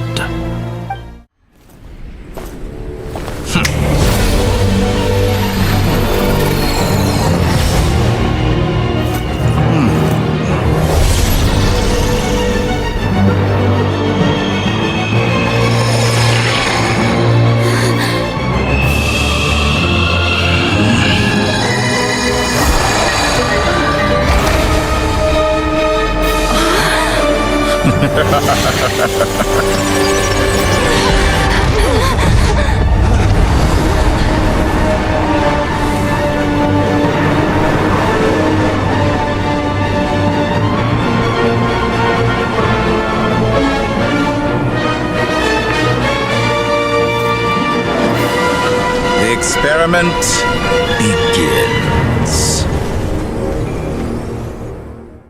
I'm aware you've been working on some little tricks to surprise me with, but it appears that none of them have come to fruition. My guess would be that you're trying to bring Columbina back. But then, where is Sandrone? Or are you trying to buy time for her? I always found their friendship to be a curious phenomenon. Two highly incongruent personalities, and yet they share a deep connection. Speaking of Columbina, I once saw her as like a younger sister. We got along quite amicably while she was with the VIII. But then one day she suddenly decided she would refuse to take part in any further experiments. To this day, I truly don't understand what I could have done to upset her so much. It's such a pity. I could have had a sister, a family. But alas, she grew to dislike me. You're not fit to be family to her. That I can't deny. So many people, all obsessed with playing out the same tired old dramas. This world is rotten to the core. And then there's you. You had every opportunity to reach the right conclusion. The thought of killing you off like this? But I maintain that I approached you in good faith, so I will offer you another chance. Will you work with me? You have until I count to 10 to make your choice. 1, 2, 3. Not in a million years.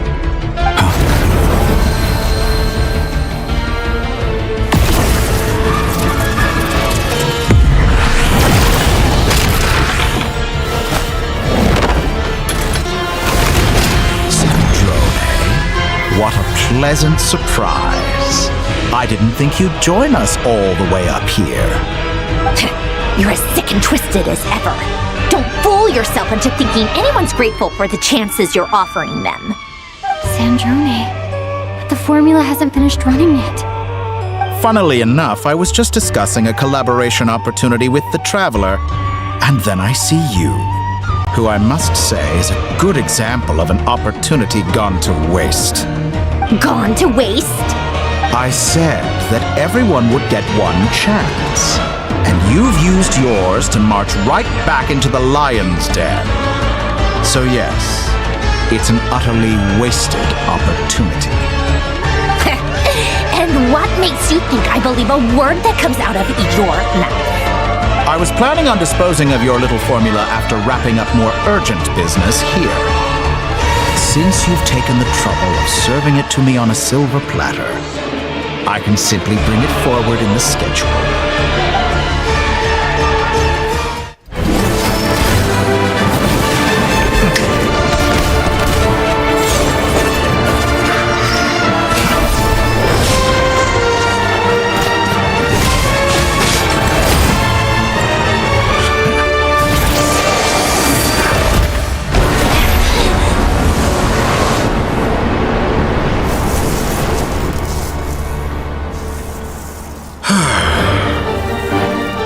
Is this your life's work? This piece of trash?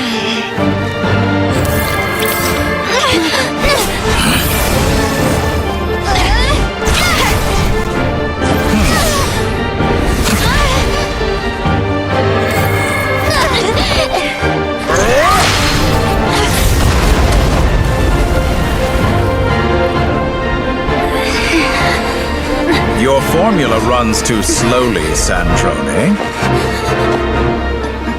You put your hope for success on others instead of fighting dirty. That is why you have failed. Now, whom should I slay first? Any volunteers? No one? How nice of you to leave the decision to me.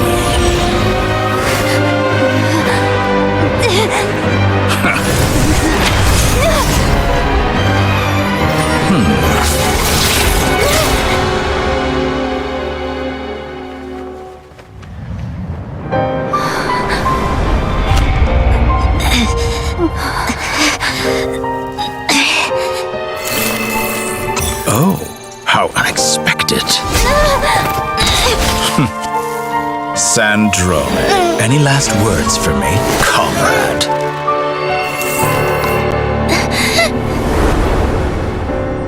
Is there anything you wish for? Not really. But I've always known what I don't want. Go to hell, Dottore.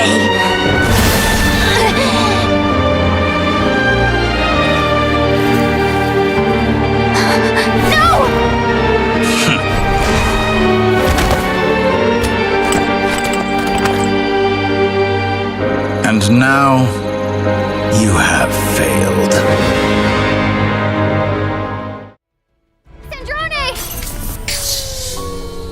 Now you see how fragile mechanical contraptions are.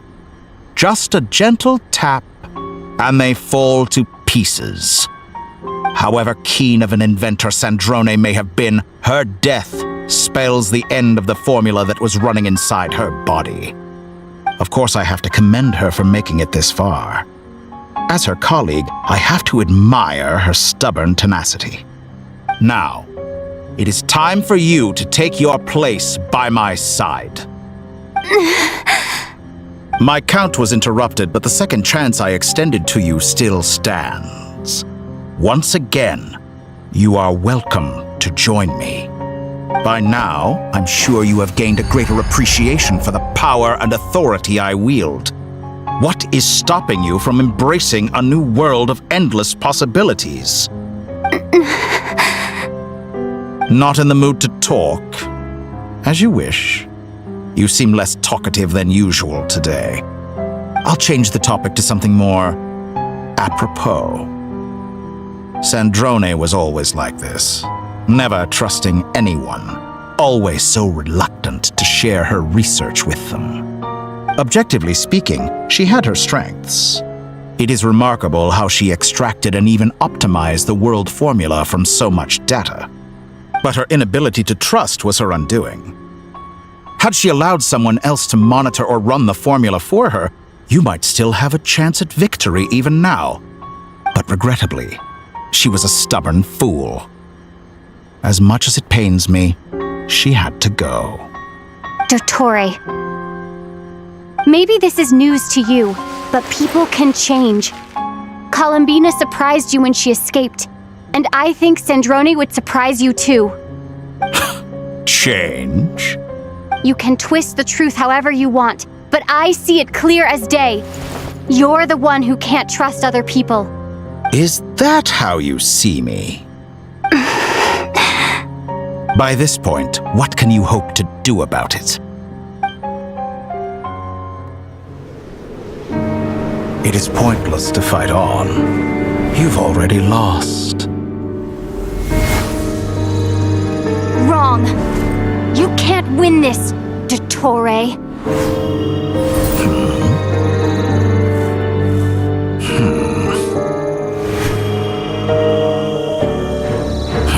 What?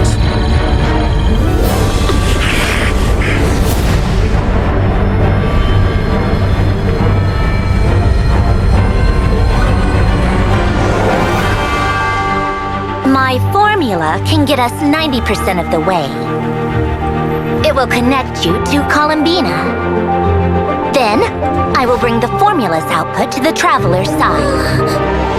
For the last 10%, do whatever it takes. Just bring the moon down.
my body into moonlight and pour it over Nodcry. My soul, I leave here to inform my future friends. Lastly, I will hide the Trilune Authority within the Frost Moon. And when my body, soul, and authority are reunited, finally...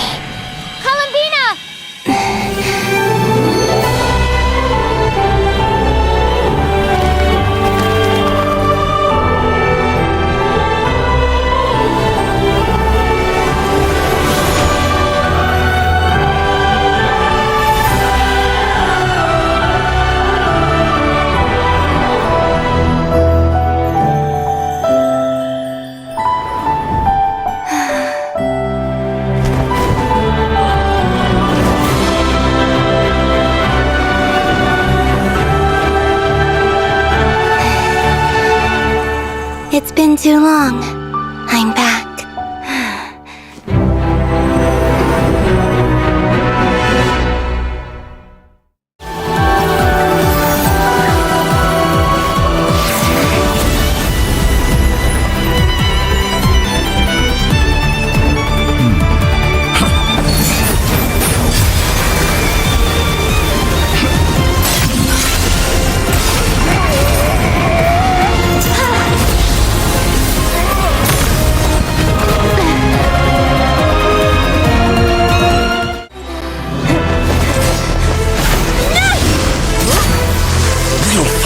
Blind. How can you be so satisfied with your fate?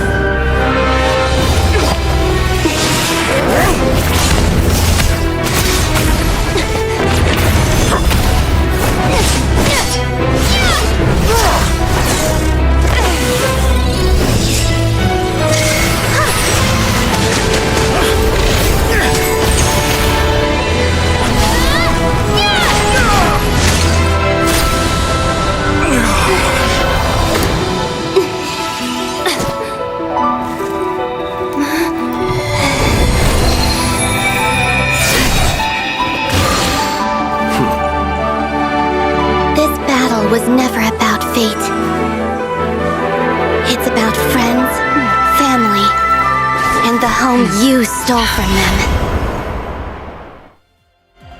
So dull. Only the weak rely on each other for comfort.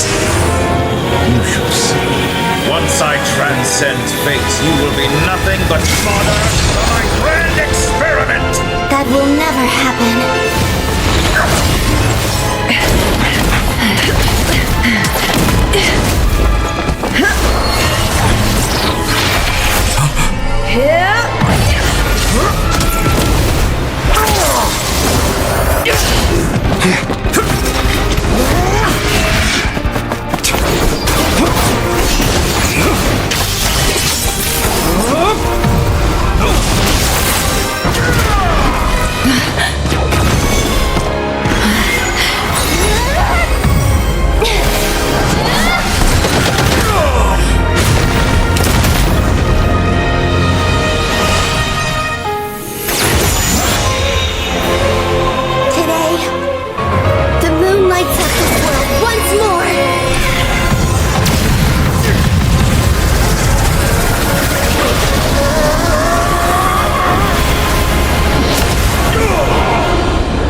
No, this world is our home.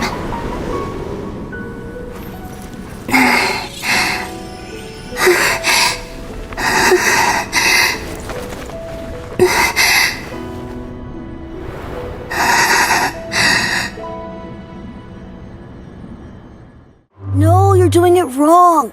The moon looks like this now. What are you drawing, children? The new moon, Mom. It looks different than before, doesn't it? Also... Can I go buy a sugar sculpture today? Please? Just one? All right. I suppose today is a special day after all. Almost like a festival. Extra! Get the latest Nasha Express here! Post-disaster report! Nasha Town reborn beneath a new moon! The voyage begins today! The future looks bright thanks to the League. Want a copy? I knew things would be different, but I didn't think that would include the moon. They say a new moon goddess has been born. A new moon goddess? Who's saying that? The Frost Moon Scions? I guess so. I'm not too clued up on the details. As far as I'm concerned, the moon's still in the sky and it's business as usual. Hey, since we've come all this way, shall we grab ourselves a free meal while we're here? Are you a convert now? Or are you just here for the free lunch? Oh, come on. What does it matter? After everything we've all just been through? That smells good. All right, that's it. I'm hungry. Time to eat. Come on! We gotta get there early, or there won't be any good spots left!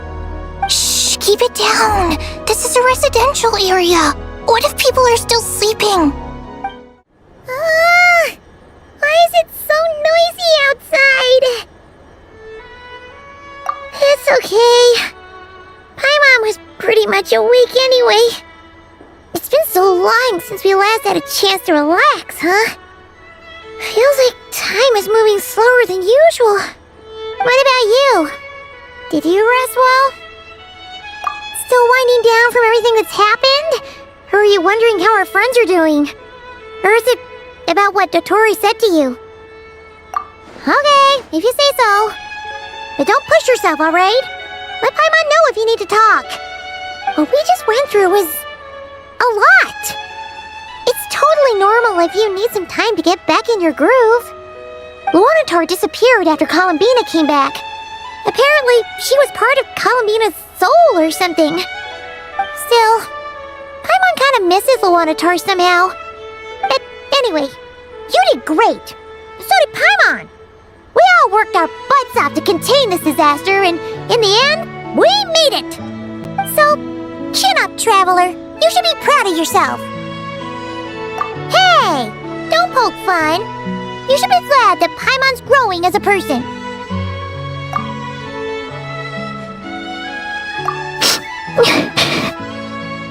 Paimon didn't think you'd mention it. You have no idea how anxious Paimon was. She was worried sick about you.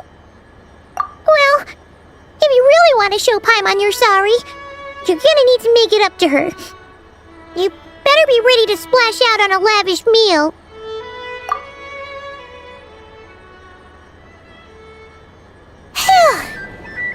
Okay. Paimon's full now. Huh?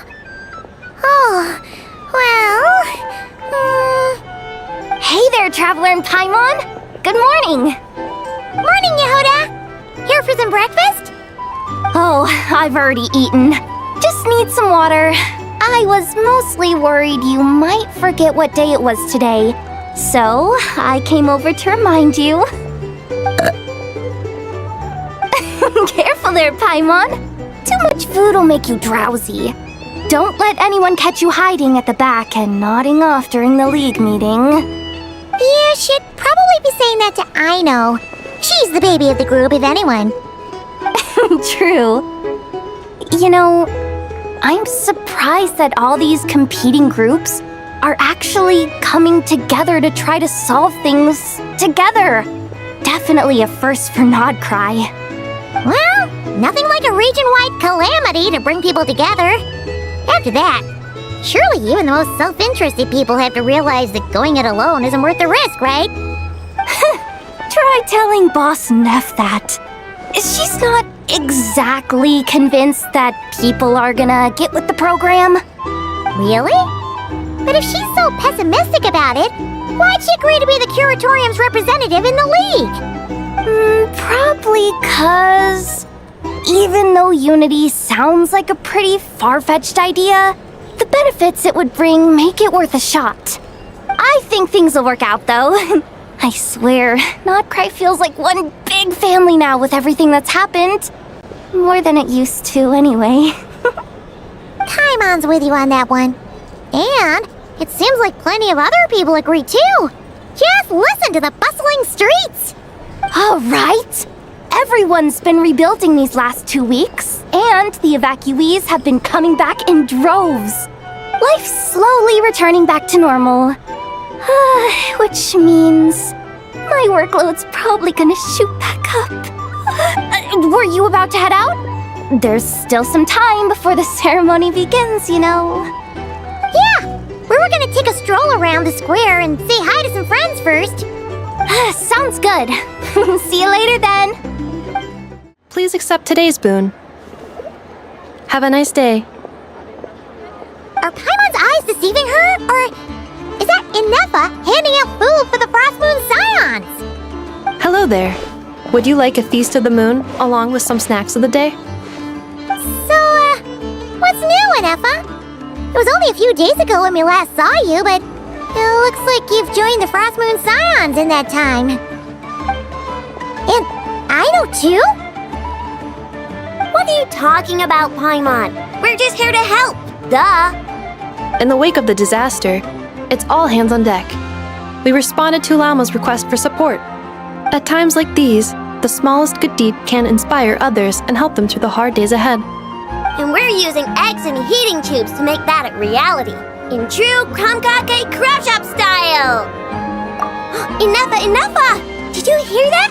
The Traveler said I did good. The Traveler!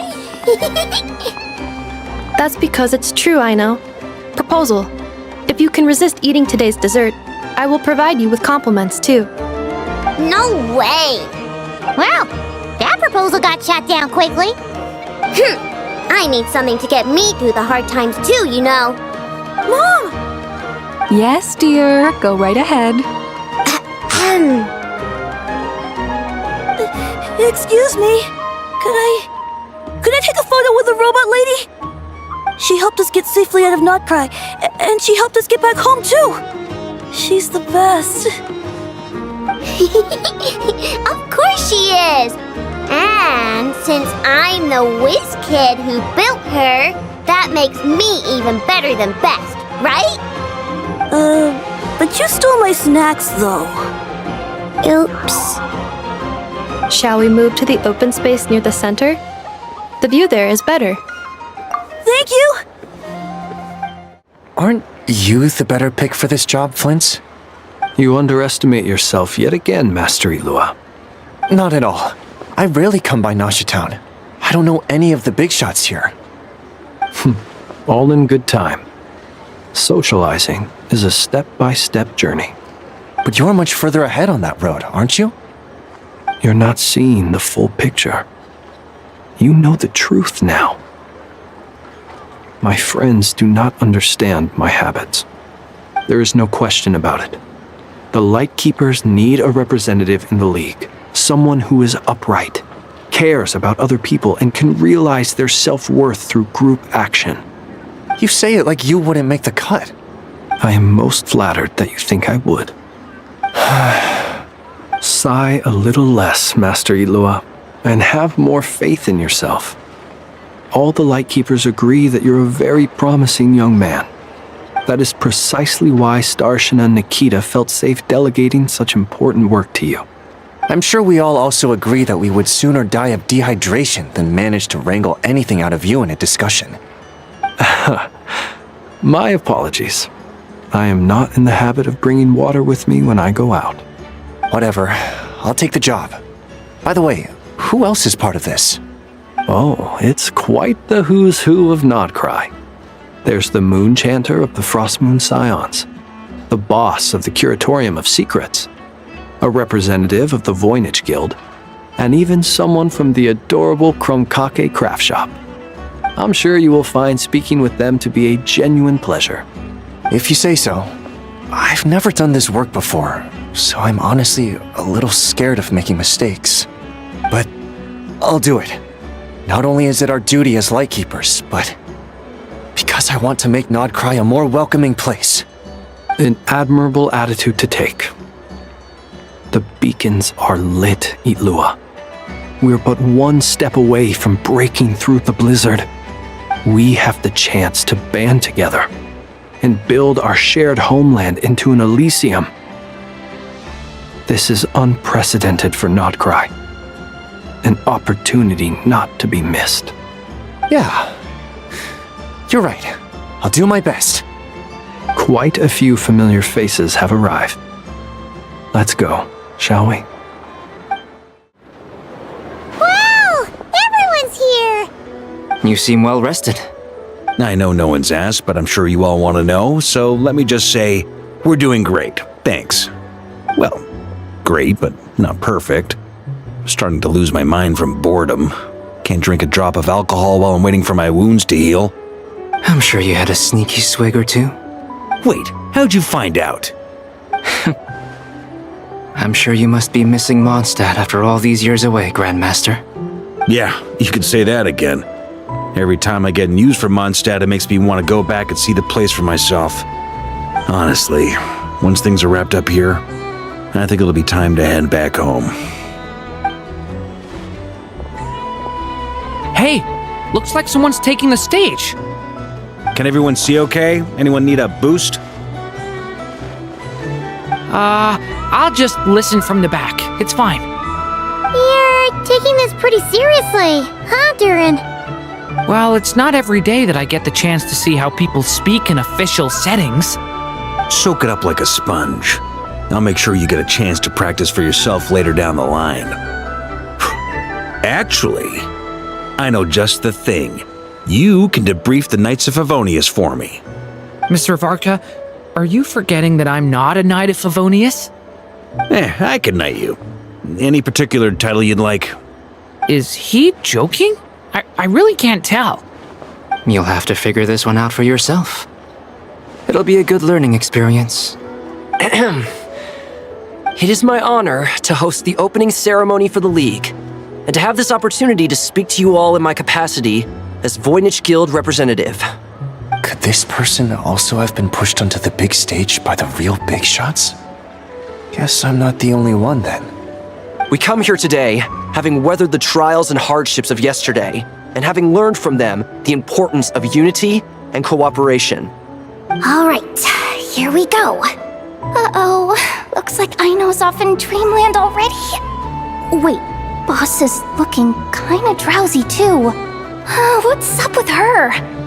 Come on, get the speech over with already. Notcry is our home, the land we rely on for survival. And as we chart a course for the future, may we persevere through the storms ahead as we sail towards a new era of prosperity, freedom, and hope.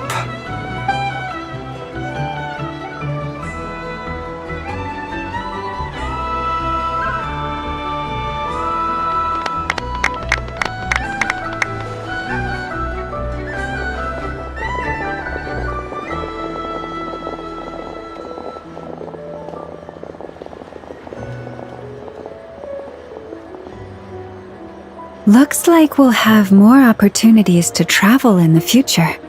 I'm sure you'll cope, Lady Moonchanter, given how fleet of foot you are. Unfortunately, I suspect I'll be too busy at the Curatorium to act as your host. We have a busy schedule, not to mention an international network of contacts to manage. It'll be all right. I'll just check your schedule with Yehoda well in advance. And if she's not available, I can simply ask Ashru. So giving my employees extra workload isn't enough for you? You're really going to drag my cat into this too? I thought you'd approve. Aren't you forever increasing your employees' workloads? That's a bold statement. Are all the Frost Moon Scions feeling more audacious now that your moon goddess has returned? Columbina's return has brought joy to all who care about her. That includes both you and me. As for the Frost Moon Scions, we are learning how to thrive independently, without relying on the moon goddess. It is up to us to make our home a more livable place. Joining the League is one of the steps we are trying towards that end. I like the word try. It's nice and non-committal. You can opt out at any time and still say you tried. You don't see a bright future for the Frost Moon Scions? Or did you mean the League? I'm just not as optimistic as you. The Frost Moon Scions should count themselves lucky that they have a leader as stubborn and enterprising as you. But Nodcry's a big place, with all kinds of people. Most of them don't enjoy answering to a leader, or even listening to reason. Well, that's where you and your methods come in. Unless the Curatorium of Secrets is only here for appearances. For now, yes. And that won't change until this venture becomes worth my while. What would make it worth your while? Getting out more than I put in. Right now, I'd barely break even, but I'll grant that it's a good start for Nodcry. Then maybe it's worth a try. All right, you can stop now. Or do I have to join the Frost Moon Scions before you'll get off my back? You'd be very welcome to join us. Hey, you two! Congrats on all your hard work! What are you chatting about? Nefer was trying to dissuade me from adding to her employees' workload. Also, she's considering joining the Frost Moon Scions. Sorry, what? Your conversations are always the most interesting. Would you two care to join me for some tea before heading to your next destination?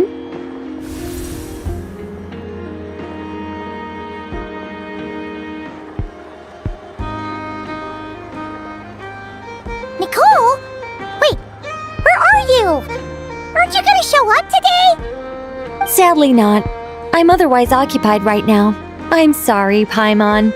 I can hear how disappointed you are.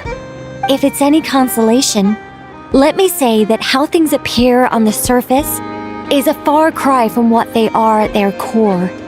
Perhaps you'll feel better if you focus on the fact you have a special line of communication with the great mage herself.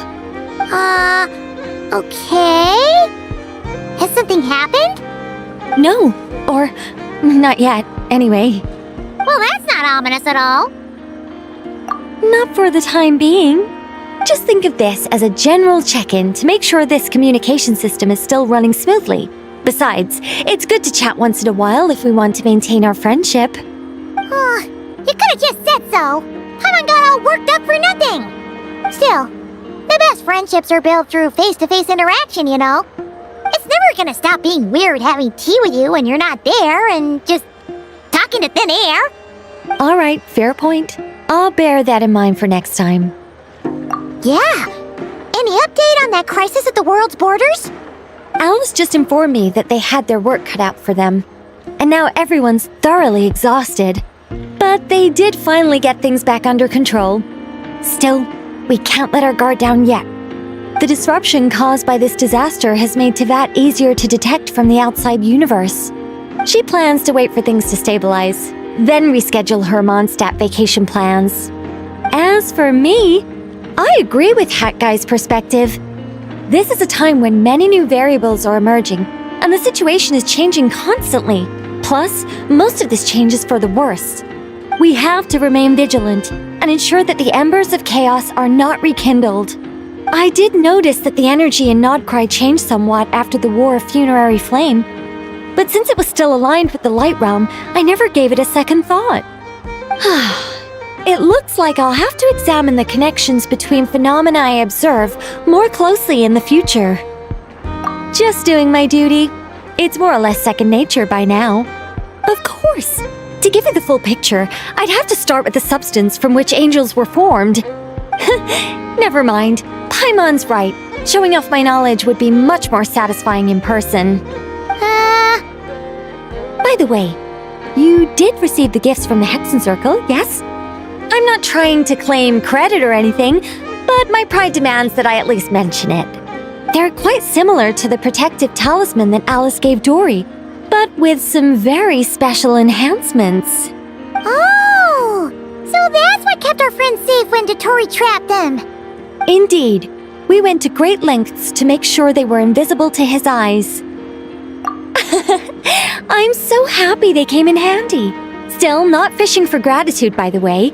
I I just want you to be aware that sometimes your friends may be protecting you in ways you cannot perceive. Anyway, I'll contact you if anything else crops up. If not, you know what they say, no news is good news. Oh, my angelic instincts are tingling. They say you should head to the docks next. Your friends are about to board their ship home.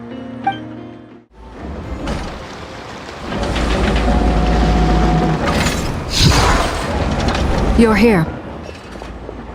You're here too, Hat Guy! Are you heading back together? No, I'm bound for Sumeru, and she for Fontaine. We just happened to cross paths at the harbor. Everything seems fine. Sandrone may have an abominable temper, but she's always been very responsible with important calculations, and things entrusted to her by valued friends. You always speak as if you know us inside out, Mr. Hat Guy. Maybe I'm just a good judge of character. I certainly hope that's all there is to it. Regardless, you have been a significant help in this matter. For that, you have my gratitude. I didn't do anything special. Sandrone's the one who completed a seemingly impossible formula and turned the tide of the entire battle, even giving her life in the process. She's the one we should be thanking. Even we were unaware that Sandrone had hidden the real formula inside Polonia's body. She managed to fool Dottore into thinking the formula was running in her system by installing an identical-looking decoy within her. She probably realized that she didn't have the strength to stop Dottore. But this way, she could at least get him to lower his guard. She always worked like that. Always had a backup plan. Well, that's why I'm traveling to Fontaine. She made a request of me long ago, and the time has come to fulfill it. Think of it as her will. She said that should she ever fail in a mission, she'd like me to deliver her core and Polonia's to the Fontaine Research Institute. She also mentioned that she had made arrangements for people there to set her affairs in order. Some of her personal effects, such as her notes, were left to me. I've decided to take them back to the House of the Hearth, for safekeeping primarily, but also as mementos, I suppose. However, there is one book among them that I'd like to leave in your care.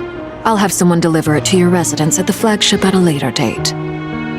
No, I was specifically warned not to tell her. This is her last wish, and I will abide by it.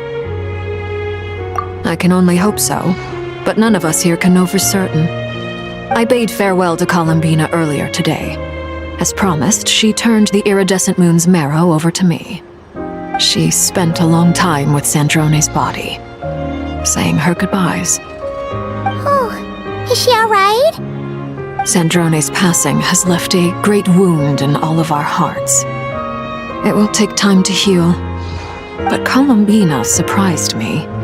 She offered me some words of comfort before I departed. Despite being grief-stricken herself, she showed an awareness of the feelings of others around her. She never used to act like this. Clearly, she has grown. And I suspect that we have you to thank for much of the change we are seeing in her. After these recent events, the Tsaritsa has revoked the Pale Star Edict. Snezhnaya now realizes that the arrest warrant for Columbina was just a ploy by Dottore, who coveted her powers. I shall return to Nodcry to see her as soon as I find the time. I hope that from now on, she too will explore more of the world. Columbina Hyposelenia's journey is only beginning. My ship is here. Traveler, Paimon, we shall meet again. You too, Hat Guy. What are you still bumming around for? Isn't Columbina waiting for you? I thought today was the day you'd agreed with her to go find out the truth about your sibling. You're afraid you won't like the truth when you see it. Well, this is new. I was starting to think that nothing could scare you. Don't say that! Wouldn't you be if you were in this situation? Fair point. But I'd say I have more experience facing up to unpleasant truths than the Traveler. They say blood's thicker than water. I know how much you need your family back. More than you need any of your friends. And I'm sure that all your real friends understand that too.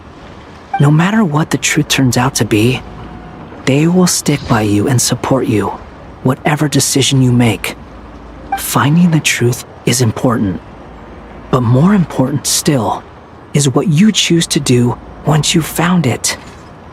At least, that's the life lesson I've learned from my experience, grappling with the truth. What? Now that Dottoro's dead and gone? A little, I guess. But it hasn't solved everything. Maybe I regret not getting to end his life with my own hands. Or maybe it's something else. But for whatever reason, I still feel like I have a chip on my shoulder. Either way, I'm going back to Sumeru. Lesser Lord Kusanali is gonna need help dealing with all the chaos Dottori left in his wake. Not just from this incident, but everything he did in the past, too. You should continue with your journey, as you've always done. Who knows? Maybe we'll meet again someplace else. So, what should we do now? If you want to explore a bit more to steady those nerves, Paimon's game! After all, when Columbina said she knew where your ship was hidden, Paimon promised to give you two some alone time with the truth. It hasn't been all that long since we were last apart, sure, but with Columbina there, Paimon's sure things will be just dandy. Ain't no biggie. Paimon might be all about that food and fun, but she knows how to do right by people. Paimon's sure you'd prefer to digest the news about your brother in peace. But, no matter what you see, just know you can share it with Paimon. Of course, as long as it's not super private. If you can't make sense of something, let's give it some thought together. And even if we both can't figure it out, Paimon can at least treat you to a nice meal. Glad to hear it. Feel better now? Alrighty. Next up, time to meet with Columbina. Columbina, we're here! Can't quite believe we're meeting out here. We've gotten used to walking over to Silver Moon Hall whenever we go see you. Well, you're still welcome to go there whenever you want to see me. It's just, now that it's all over, I've decided to make some changes. Try and fit in with the Frost Moon Scions, like Lama suggested. The older generation are still timid around me. They don't dare get too close, and they bow their heads when I walk by. But things are much better with the children. I see more curiosity in their eyes. Hopefully, by the time the next Moon Prayer Night comes around, I can enjoy the festival with them as myself, without having to pretend that I'm only dressed up as the Moon Goddess. You'll do fine, Columbina. Paimon's sure they'll realize you're super nice once they get to know you better. You really think so? When we first met, you thought I was a little up in the clouds. We were just starting out then, come on! So Alma told you, huh? I'm only teasing. I know that I have you to thank for pulling me back down to solid ground. It feels good to finally stand firm on the earth where I was born.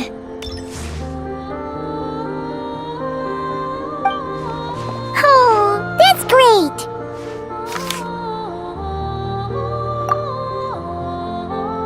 Thank you. I'll make sure not to lose it this time. Well then, are you ready? Ether, what happened to our spaceship back then? Why did you leave? It's time to learn the truth at last. I'm ready as I'll ever be. Good. Then let me open the way for you.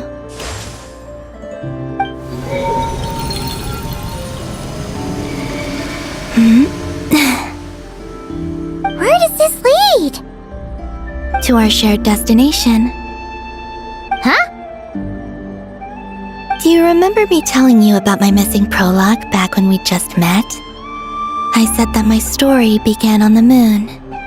But while I was inside the moon's reflection, I realized that my prologue was really hidden in the future. I just had yet to discover it at that point. The story of the time before I was born was in fact the story of my distant future. It's truly fascinating. But when I obtained the Trilunar Authority and returned to our present reality, I sensed something I hadn't expected. Your prologue. So you mean? Yes, your spaceship. All this time, it has been hidden on the Frost Moon, which lay beyond the sky. The great ruler of the firmament. The heavenly principles. Wait, them? Why would they do that? I don't know. Perhaps your ship contains something that is incompatible with Teyvat. Or something that cannot be known. Oh, did I pick a bad time to say this? I know it must have been hard to work up the courage to do this. Maybe I should have waited until you were on the moon, with no chance to back out. That would have been kind of mean, you know.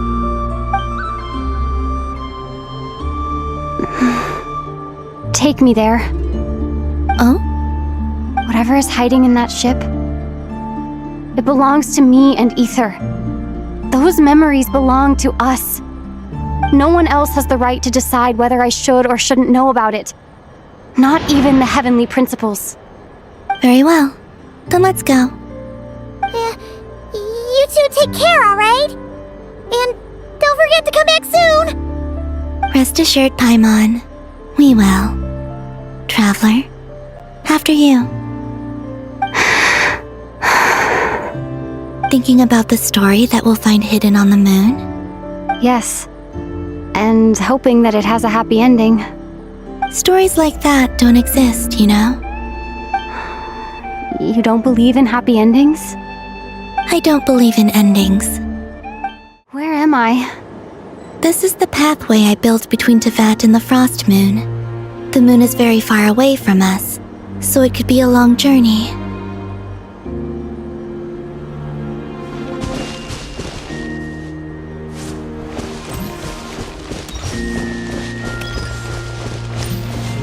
After I obtained the Trilunar Authority, I unwittingly saw past events from many of my friends' lives. One was Lauma. She was so young when they chose her to be the Moon Chanter. From then on, the Frost Moon Scions looked to her to bring messages from their goddess. But, for better or worse, I had left Hisi Island before she was ever born. It was not until much, much later that she met me. I think it's for the best. Because of the way things turned out, you had the opportunity to become friends. You're right. In that sense, I think we were both very lucky.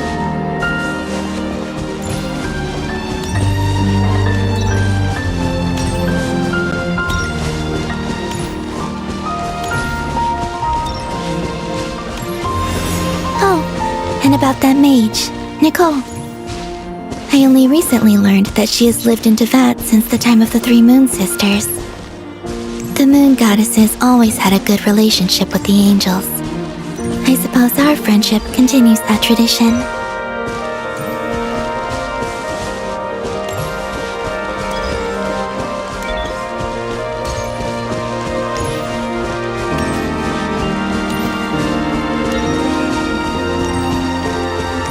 And then there's Sandrone. I never knew that much about her, beyond the fact that she was created by someone called the Lord Artificer. She, too, suffered for a long time before joining the Fatui.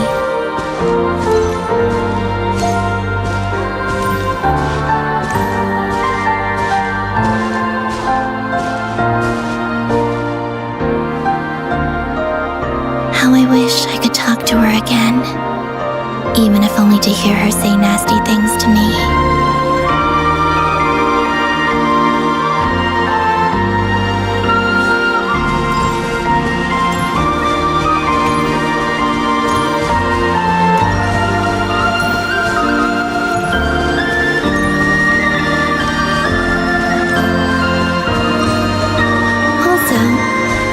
tell your sibling's story.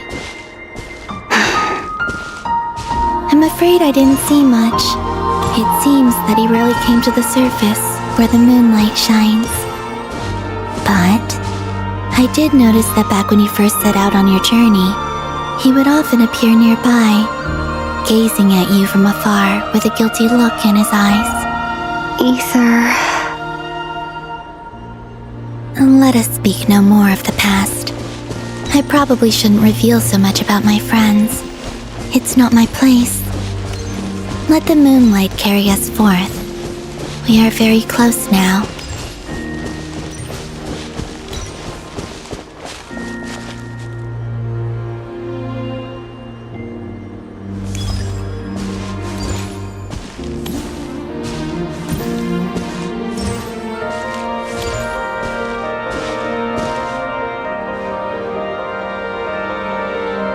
After this, I'd like to bring some kuhenki to the moon as well.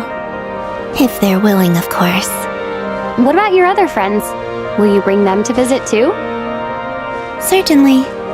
But I'll need to tidy the place up first. This home hasn't received any guests in a long, long time.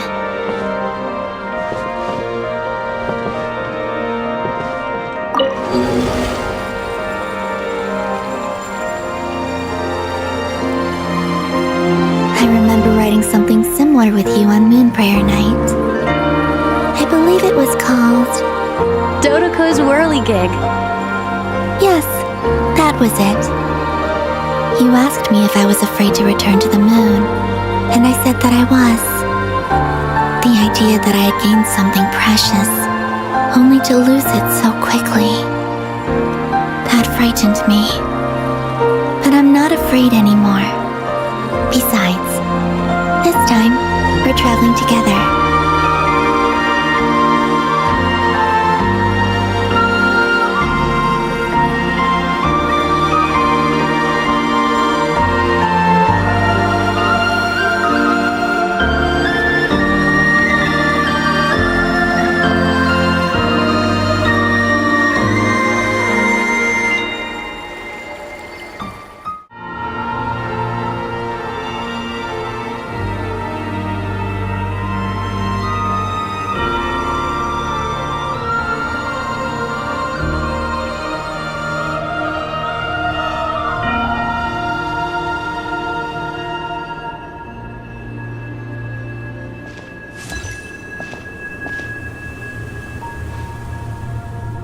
We're here.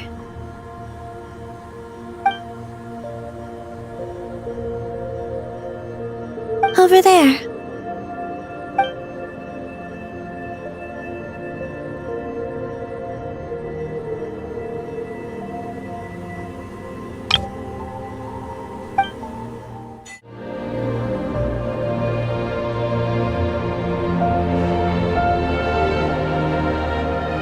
Our spaceship. It's huge. I suppose that the moon is the only place one could hide it. It'll be alright. Huh? The way you feel in this moment, I went through it too, on Moon Prayer Night. The door was right in front of me, but I struggled to find the courage to step through. Solitude for me once meant living a life in which even I was absent. Before I met you, that was the only life I knew. But that night, solitude meant throwing away the life I had gained after meeting all of you. Columbina. Go. Retrieve the part of your life that was once lost. Trust me, you will lose nothing by doing so. Look, Tevat is right there. All of our friends are down there, waiting for us. You're right. Thanks, Columbina.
Finished?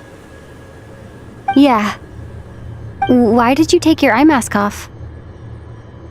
Well, since my return, I've decided to take more opportunities to see the world with my own eyes. Besides, I've always wondered how Teyvat looks from the moon.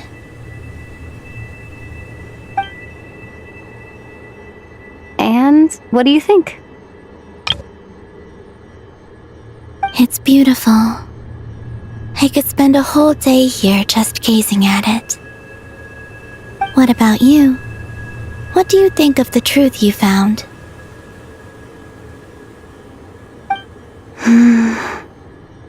I haven't looked at another person's expression in a long time, but I think yours is saying it was neither good nor bad. Keep this up, and it won't be long before you give Nefer a run for her money. Oh, I don't think that's going to happen. I'm much more used to sensing what's going on around me with Kuvaki. I think I'll save my eyes for seeing special moments I really want to remember. I read the spaceship's flight logs. I always assumed that this was my first time in Teyvat. I thought that Ether and I must have been hibernating in space for centuries on end. But the logs show that our spaceship flew over the skies of Teyvat once before. A long, long time ago. Flew over? So you didn't land? No. The ship barely came to a stop before flying on again. After that, it continued traveling through space for a long time. Some of the data is corrupted, but I suspect that it kept flying for thousands of years. It was only after that that the ship made a forced landing in Nodcry. When Ether found me, he came from outside the ship. Could this mean that he left the ship long before I did? Maybe even during our first pass over Teyvat? Are you alright? Yes. I can feel that the truth is coming together, one small piece at a time. I remember Ether telling me that when he first arrived in Conria, he could not recall the past. So this might be something that even he doesn't know. Here, I made some space for you. Your mind must be racing, and this seems like the perfect place to relax and clear your head. Oh, wait, there's one more thing. What is it? Wait here a moment.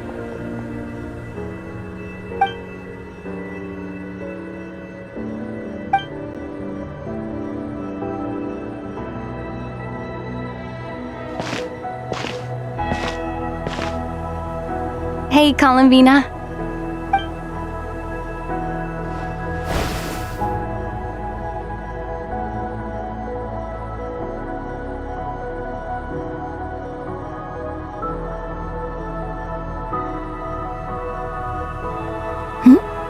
Is that a new outfit?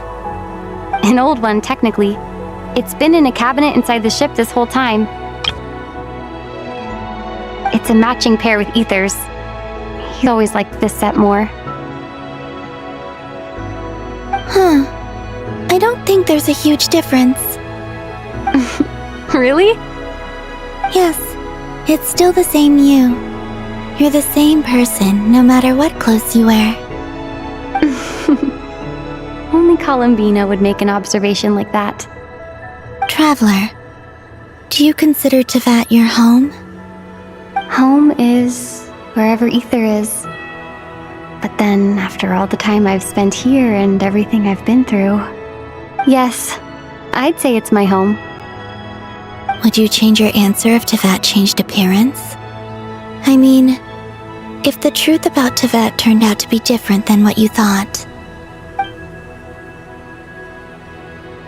I don't know. But I don't think so. The truth is not what matters most to me about Teyvat.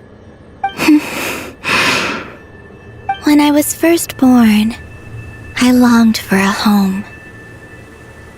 And when you get something before you're mature enough to understand the world, you just take it at face value. I thought that a home was a transaction. You give me what I want, and I'll do the same for you. But you and your friends taught me what a true home should look like. You never asked for anything, yet you gave so generously to me. That's because your friendship matters to us. It was worth it. In the past, I thought that my birth in Nodcry must have been a mistake. But after journeying to the distant past where the story began, I realized that it was I who chose Nodcry to be my future home. Now, I am glad that I made that choice. I'm sure your friends are just as glad. In fact, I intend to make the same choice today as I did back then. What do you mean? Well, I've given the Eternal Moon's Marrow to Lauma, and the Iridescent Moon's Marrow to Arlecchino.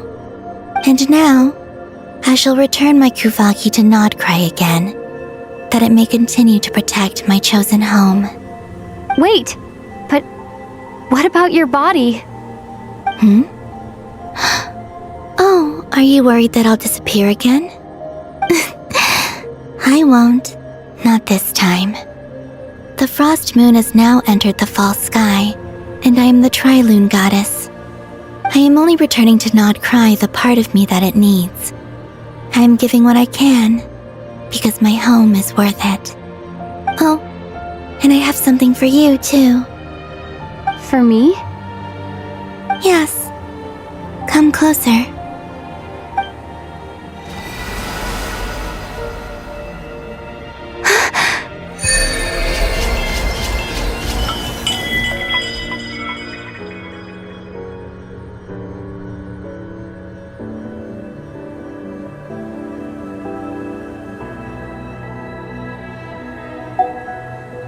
What was that? I lifted some of the restrictions this world placed on you. I trust this will help in your future adventures. My power. It feels like it's grown. I can use the elements more freely now. Thank you. This will be a great help.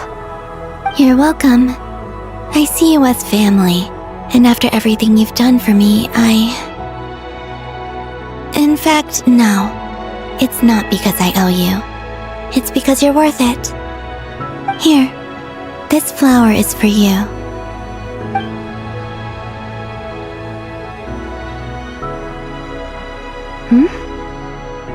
Isn't this a moon prayer blossom? Yes. Don't worry. You will never see these flowers lose their color again. I'm finally discovering the joy of giving. How I wish I'd learned this sooner. Hey, better late than never. What are you thinking about now? Why don't you take a guess? You get 1 shot. I don't think I'll get it in one guess, but I'm sure it's a happy thought. That's kind of a sneaky answer. I can't say you got it wrong. Down into that, the moon seems so far away. I felt it might always lie beyond my reach. But on the moon, everything feels so close by. The haze that once enshrouded the skies has finally been dispersed. I feel like a traveler on a winter's night, starting a new chapter in my tale by the warmth of a bonfire. I don't have a lot of luggage, but I do have a lot of hope for the future. Well, what's next? Next? To start with, I want to stay here just a little longer. After that, let's return home and continue our journey.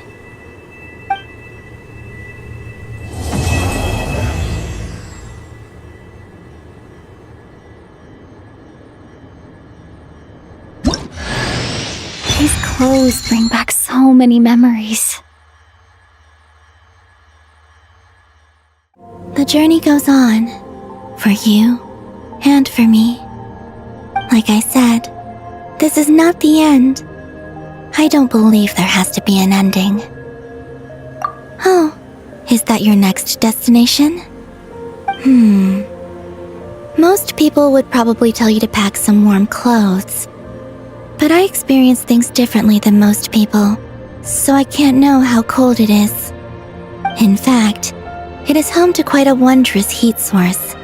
I think they call it Kreshnik's torch. Every city in Snezhnaya is built around one of those. I sensed the energy it gave off as I was passing by on a railway train. It felt grand and distant. I also recommend the Korolievsky troupe in Snezhnograd. They give performances quite regularly, and entry was free for harbingers. I liked them a lot. Ice cold and sharp. Crystal clear in some ways, yet profoundly unfathomable in others. Like the thick layer of ice on top of a frozen lake. That's just the impression that Tsaritsa gives me. I was never able to glimpse what truly lies beneath that icy exterior. In fact, I don't think the people of Snezhnaya even know what kind of power their god wields. Maybe that's because the Tsaritsa herself has never acknowledged, nor accepted that power. There's Regrator, the Rooster, and the Jester. Between them, they control a lot of what happens in Snezhnaya, but I can never wrap my head around how exactly power is split between them. I just know they are each responsible for many specific domains. I noticed that the Rooster and Regrator often appear to get along on the surface, while working against each other in secret. And theirs is not a friendly rivalry. But I wasn't particularly interested, so I tended to keep my distance. Now that I think about it, the term Mistelton often seemed to come up in connection with Project Stuja. Once things settle down in Notcry, I'd like to explore the world beyond Snezhnaya. You've told me so many stories about the other places you've been to, and all the friends you've made there. I'm curious to visit those nations and see them for myself. It would also help me learn more about the journey that has made you into the person you are today. Okay. As you continue on your journey, don't forget to gaze up at the moon once in a while. It is, after all, no longer an illusion. It shall cast down its true moonlight, connecting us in truth. To Jean, acting Grand Master of the Knights of Favonius. This preamble is such a pain to write. It's probably high time we got rid of this acting business. I trust that Dern has updated you all on recent events. Hope we didn't worry you too much. The good news is, we managed to come together and put a stop to the Doctor's evil schemes. With that, I think it's safe to say that Notcry is finally out of the woods. As for the Fatui, not counting the Damselette, aka the Moon Goddess, who has left their organization, we found ourselves allied in this instance with both the Knave and Marionette. May she rest in peace. As ever, we find ourselves better off for making friends rather than enemies. But until we can ascertain the Tsaritsa's true intentions, the future remains uncertain. In a short while... Wait... How am I meant to surprise everyone if I tell them in the letter that I'm heading home? Well, that would be a huge waste. Okay, got it. I will begin sending the expeditionary team back home in waves. I'm sure they'll be able to answer any questions you still have. I hope they won't gloss over the details of my many heroic deeds. But if they do, I'm sure it'll be because they're just too exhausted from the long journey. I think of Mondstadt daily. Please give everyone my best regards. P.S. The honorary knight went above and beyond this time. Are there any other honors we can give her? I'll leave it with you. P.P.S. Please be extra nice to Klee for the foreseeable future. I cashed in on the last favor that the Hexen Circle owed us, so we need to earn some more goodwill. If there's any serious problems, feel free to stick me in solitary confinement when I get back. I'll do the time for her. Whew. And that, as they say, is all she wrote. End of an era. And with the moon shining down brighter than ever, I think everyone is going to sleep well tonight.